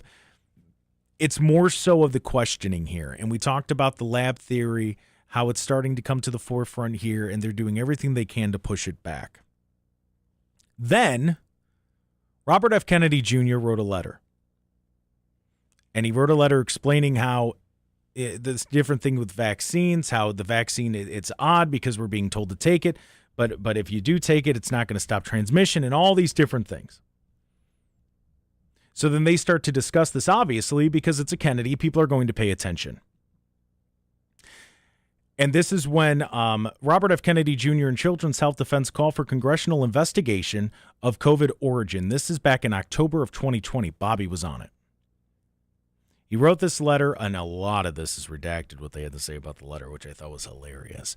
And basically, the context of the messages back and forth were the people sitting there and they're going, look, whether you agree with Bobby Kennedy Jr. or not, they were considering what he was saying. which they would never state that publicly. They would absolutely never state that publicly because that means that they're a step behind. They wouldn't do that. They're not going to do that, and they never would. So there's a difference, and what it is they were not going to expose themselves, but Bobby Kennedy was starting to expose them, and that's why they got so mad. That's why they were so frustrated about it, and that's why they did everything they could to shut people down. Excuse me. I will say the interesting part to me, though, and they never did this outwardly, but it was all inside, they were considering those different viewpoints. On the inside. Outside, they were telling everybody to shut up and they were shutting everything down. That's what they were doing. But publicly, that's what they were doing. But behind the scenes, it was, well, is there any validity to that? Because we don't know what's going on. Which is crazy to think about. Like they obviously they were clueless on it. And that I'm not going to necessarily hold that against them. Because nobody really knew what was going on with it. It was a new thing. People were confused by it. So that I understand. That part of it, I understand. But to shut people down while you're still trying to figure it out and publicly people are trying to figure it out is crazy. Absolutely insane to me. Because if they did it once, they're willing to do it again. And that's why that's what makes me nervous about things like, I don't know, like the flock cameras and AI data centers. When we're seeing these mass things that one message is really being pushed and the other one's kind of being, hidden a little bit. It's very strange to me. That's why I try my best to make sure that when I present something, it's factual. Like I can tell you my opinion on this. I think some of it's absolutely ridiculous, but I don't want to sway you one way or the other. I just want to give you the facts. The same discussions we were having with each other, and I was on air during COVID for a bit before I got furloughed down there. But, the same discussions that we were having on air or off air at your jobs before furloughs and everything else happened, they were having the same discussions. They were doing the same exact thing. The craziest part to me is that they couldn't agree. The same way we couldn't agree. Like it literally, the same discussions we were having, they were having also. But Dr. Fauci saw the opportunity, and he took advantage of it. He said, follow me. I'm the doctor. I know what I'm talking about. I have experience in this. I can't remember how he talks. But he did everything that he could to get ahead and become that voice that everybody followed, to the point that you had teenagers writing songs about Dr. Fauci, give me vaccines.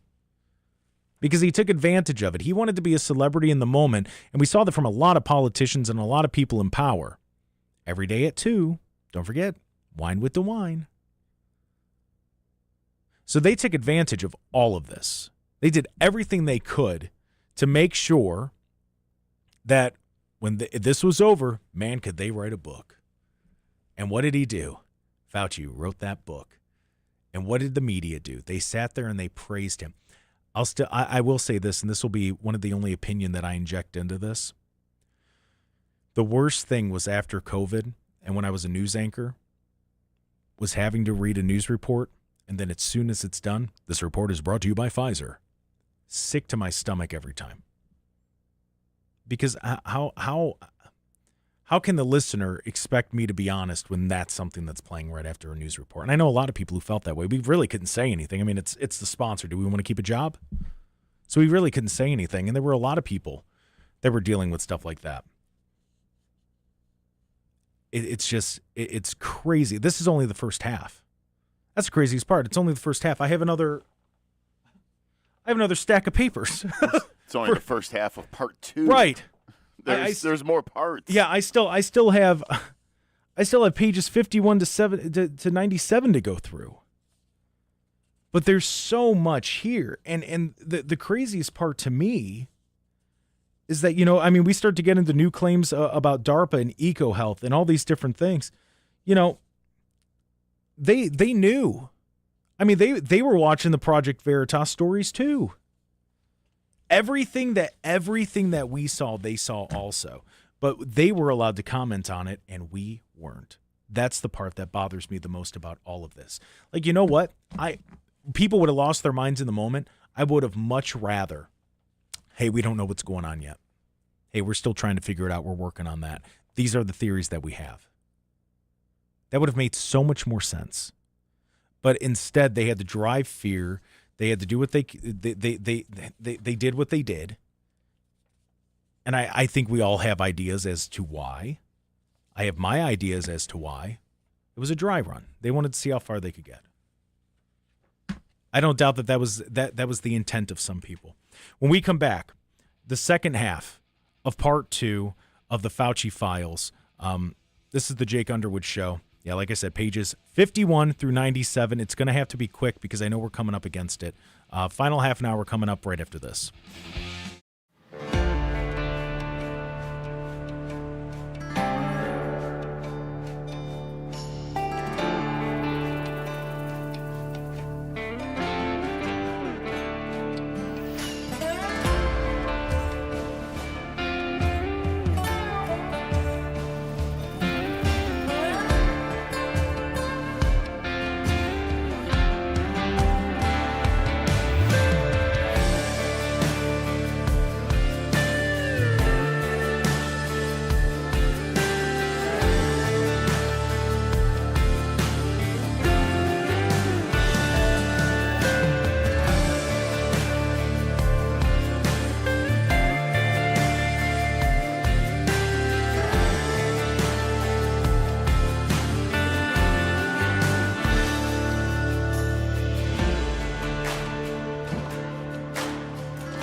Welcome back to the Jake Underwood Show. Final half an hour right here, AM 1420, The Answer 102.9 FM, or you can watch us Rumble, X, YouTube when you search the Jake Underwood Show. We're going through the Fauci Files.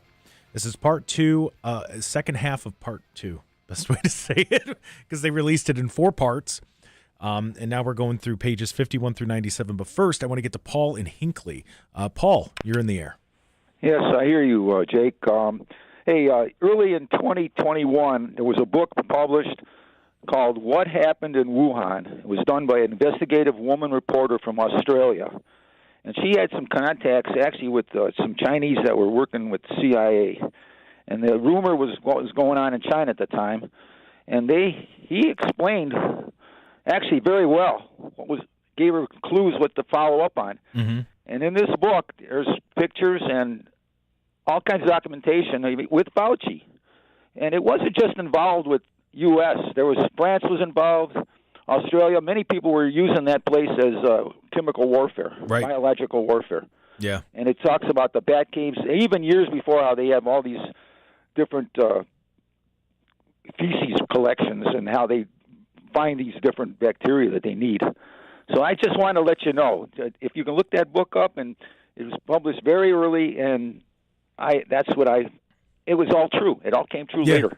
Yeah, I've heard of that book, and I've read snippets of it, but yeah, maybe I need to dive back into it, because I read it years ago, around when it first came out, but yeah, I'll have to dive back into it. Paul. That's it. You'll see the pictures, and if the government ever takes you to a dinner and want to talk to you, be very careful. I will, Paul, thank you. Have a great day, and thank you for the call.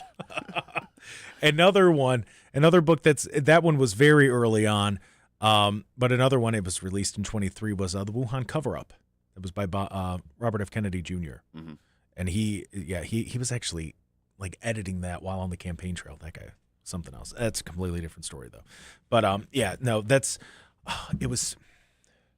I'm trying to remember the woman's name. It was like, I want to say it was Sherry Markison.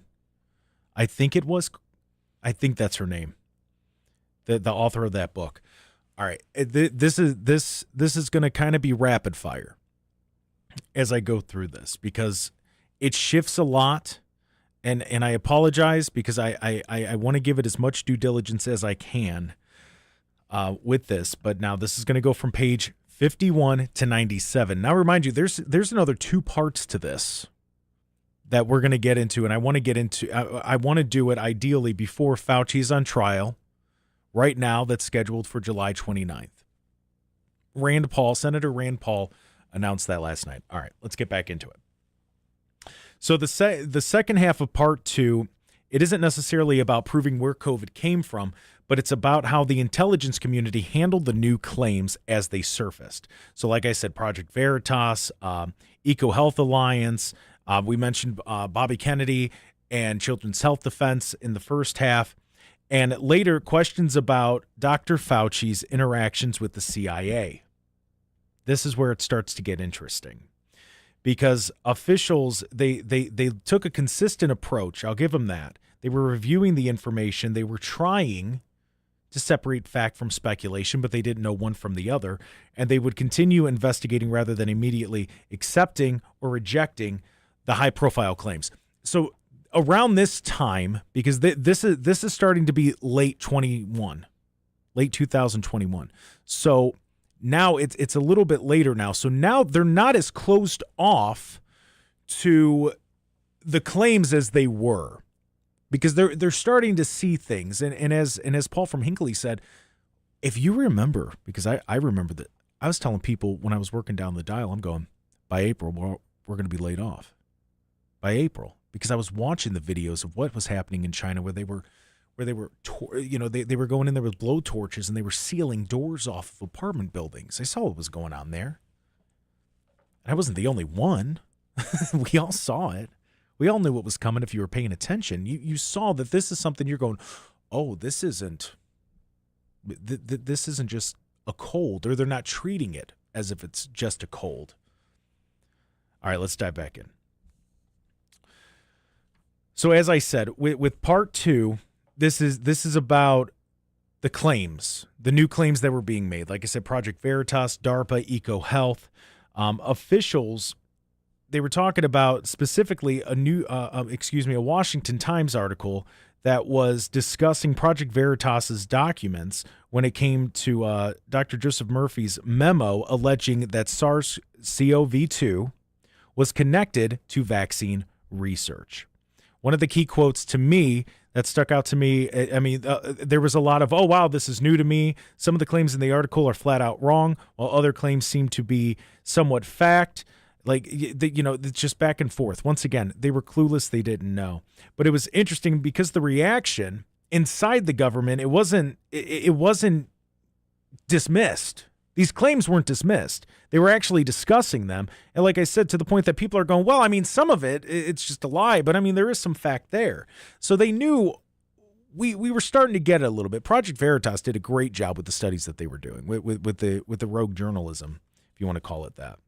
And so that would be pages basically 51 to 60 when they start to dive in there. So now when we look at pages 61 to 70, now remind you, it's 97 pages.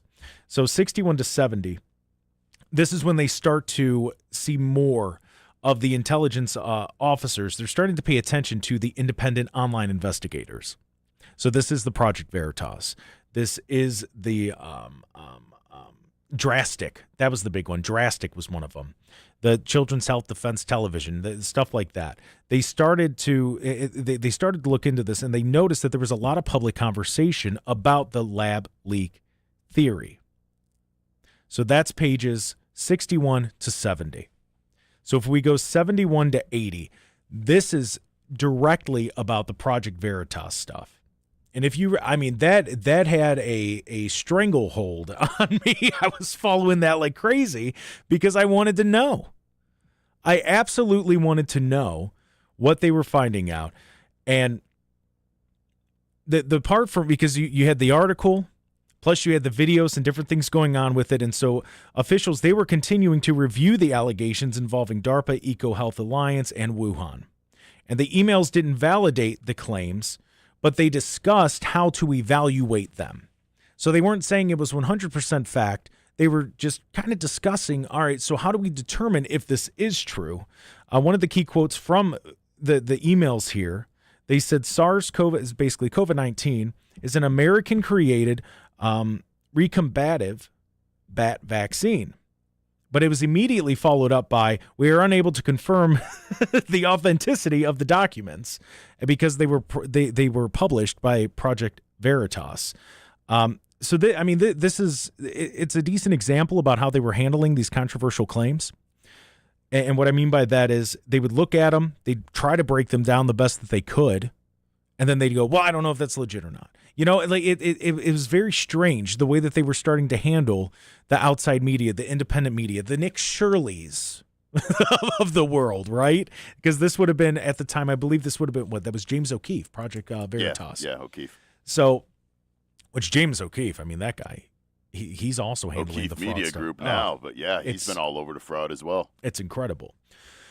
So if we look at pages 81 through 90, as I said, I know I'm going quick through this. Maybe, I'll put the notes up somewhere. Maybe I'll do that on the website when all this is, when I get through with all that. Anyways, so yeah, I'll try to wrap this up because I know we got a break coming up.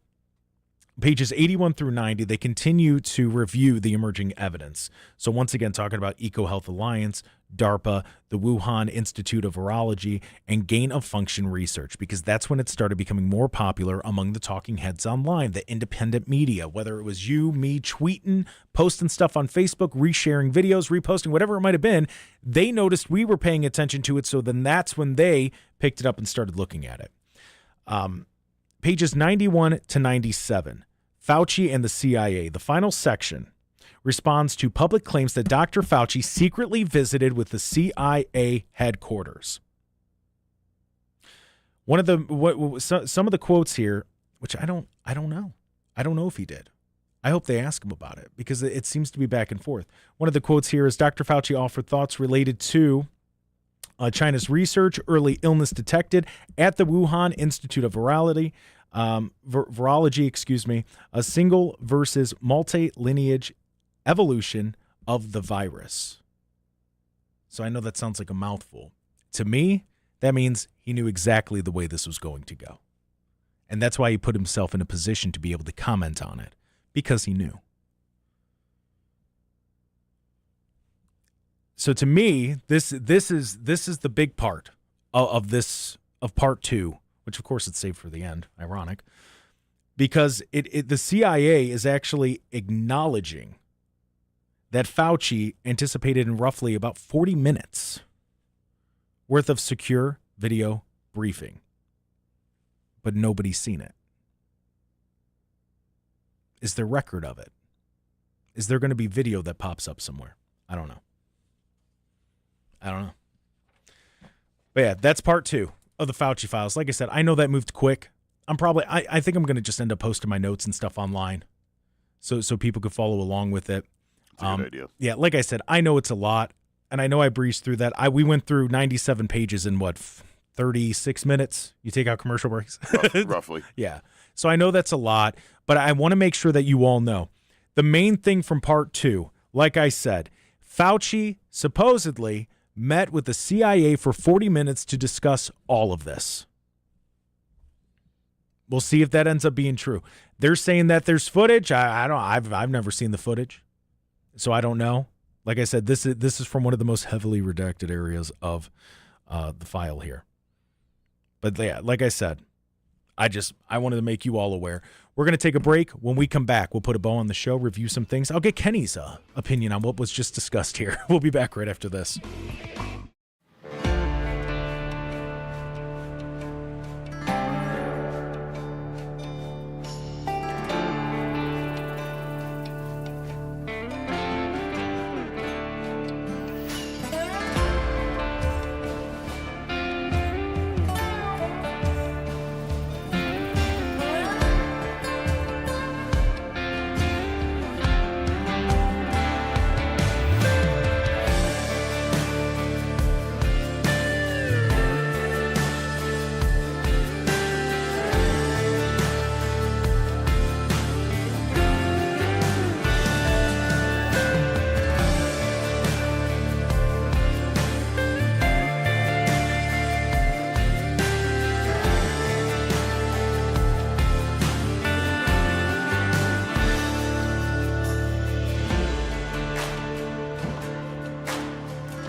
Welcome back to the Jake Underwood Show. Final segment on this Tuesday, July 14, 2026. Like I said, I know there was a lot of info. Yeah. I threw at you, and I apologize. Yeah, but I want to make sure we know what's going on, how it's going on, and we just pick it up and go from there. A reminder: we do have an after show today, Rumble exclusive. So go to the Jake Underwood Show on Rumble. We usually go about half an hour, 45 minutes, sometimes an hour. Yeah, somewhere around there. Usually starts around 10 after we kind of get up, stretch our legs and stuff. Yep. So about 10 after 12 we'll start, and it goes about a half hour or so. Yep. Then my tummy starts rumbling. Yeah, then we get hungry, so then we it's lunchtime. Yeah. We're sitting here talking while you're eating lunch, probably, right. But we're not. Yeah. So, but yeah, we do have an after show, and usually that's pretty. It's just Kenny and I, and then the Rumble chat. So if you have questions, you want to talk about anything, want our opinion on something, or want to tell us about a story, that's the place to do it. Just search the Jake Underwood Show on Rumble. Or if there's any major breaking news that we noticed. Yeah, we do. We have done that a few times. That's actually the whole point we did the after show, was because I'm going, man, 12:05. Things are breaking. Yeah. A lot of the time, President Trump, he'll speak at like 11:45. Mm-hmm. And then the news will start. He'll like recap everything that they did. And then when he has a new policy or something else that he wants to work on, that's when he announced it, like 12:05. And I'm like, we should really be on air for this, because I feel bad talking about it the next day. Because at that point, it's not old news, but it's old news. Yeah, it's 20-some hours old. Right. At that point. And so, and it's like, so we, that's why we started with the after show. As I said, just, search the Jake Underwood Show on Rumble. And, you can watch that. We'll probably start, about 10 after. And if you're watching the after show and you notice breaking news, let us know. Put it in the chat. Put it in, because we might not catch it. We might be in the middle of something. Right. And we might not catch it. I try to look up at the TV here periodically to see if there's any breaking news, any headlines that we need to hear or need to talk about. But we don't catch everything. Right. So, Kenny, what did you make of the part 2 Fauci Files? I got real quick. The question, you were talking about the Fauci meeting with the CIA. Yes. When was that? So that would have been, my understanding is anywhere from, it looks like June of 21. Okay. Yeah. Yeah, I'd be real curious to see what exactly that was about. Yeah. If I was curious if it was maybe in 2019. Because that would have sent up a huge red flag. No. But no. Okay, no. So it was after the fact. Yes. No, it was after. No, if it was before the fact, it would have led off with that. No, I mean, the main thing that really bothered me was the whole censorship about everything. That even if you asked questions, you were getting shut down. Yeah. That if you didn't just blindly go along with whatever narratives they were spewing at you, you were being shut down. You were being kicked off of social media. You were, and think about where we would be right now if Elon Musk never bought X or Twitter. I'd be in jail. Seriously, we might be. I mean, no, it's crazy as that sounds, but yeah, there all would be the suppression of stories. You were being, you weren't necessarily being lied to about things, but you weren't given the truth on things. Yeah, and maybe you were being lied to on things. I'm not 100% sure on that. Right. I've got my suspicions. Well, I don't know that anybody really truly knows. And I think that's why people are so mad. I think that's why they're so quick to just fly off, because people are really aggravated about the fact that we still don't know about COVID. We think we know. We have the theories. I think there are people that know. I think there's plenty of people that know that refuse to say anything. And I think one of them is testifying on July 29th, allegedly. We might carry that live. I'm serious. We might. I mean, that's a really, really big deal. We have a few minutes left. Let's go to Jim. Jim, you're in the air. Jake, everybody is saying that you're going to die of chemtrails or HAARP or mercury in the walleye or EMFs or the processed foods or the AI as, wanting to control you. Mm-hmm. It's why we have the Bill of Rights. That's why we have the Declaration of Independence and the Constitution. AI is a control mechanism to take away our freedom and our liberty. You have a good day. Yeah, you as well. Thank you. I thought he wanted to talk about a festival. Yeah. I thought he wanted to talk about it. He called in and told me he wanted to promote the Irish festival this weekend. Do we know where it is? I mean, we could promote it. I thought he said Berea Fairgrounds. Oh, okay. I could be wrong on that because I didn't pay that close attention because I thought he was going to say it. Yeah, you thought he was again. going to talk about it. Thought he was going to say it again. So. All right, hold on, Irish. All right. Let's look it up here real quick. Let's give people Speaking of festivals, and you know, that's some good news to head down. It is. I did go to the Pierogi Did Palooza on Sunday, but I got there late. Okay. And a lot of the trucks were running out of food. Gotcha. So I didn't get to enjoy it as well as I should have. I should have got there sooner, but that was my fault. Yeah, the Cleveland Irish Cultural Festival is this weekend at the Cuyahoga County Fairgrounds. Yeah, there we go. Yeah, there we go. Yeah, I held out. I was like, all right, hold on. He was going to lead into. Yeah, we're going to end on a high note. But. Yeah, see, I thought you can't stop me from going to the Irish festival. I thought that's what he was going to say. Yeah, when he said Bill of Rights, I thought it was going to be but that's why we have the Irish festival. But I mean, Jim's right. That is why we have the Bill of Rights. In the Constitution. That's right. The Declaration of Independence. That's why we have our freedoms. But it's only as strong. To keep them. Well, but that's just it. It's only as strong as the people who are willing to defend it. That's what it comes down to. The Constitution's only as strong as the people who are willing to defend it. And if you don't know it, you don't know what you're defending. That's why school's important. That's why it's important to make sure you know it. Just saying. Like, not to end it on a note like that, but make sure you know. Make sure you know your rights, because how can you defend it if you don't know what they are? That's all I'm saying. This has been the Jake Underwood Show. Thank you so much for hanging out with us and letting us into your cars, your homes, at work with you. You're almost done. You're halfway through. Go get some lunch. You're doing a great job today. Stay tuned for the after show. Yeah, I feel so much better about myself now.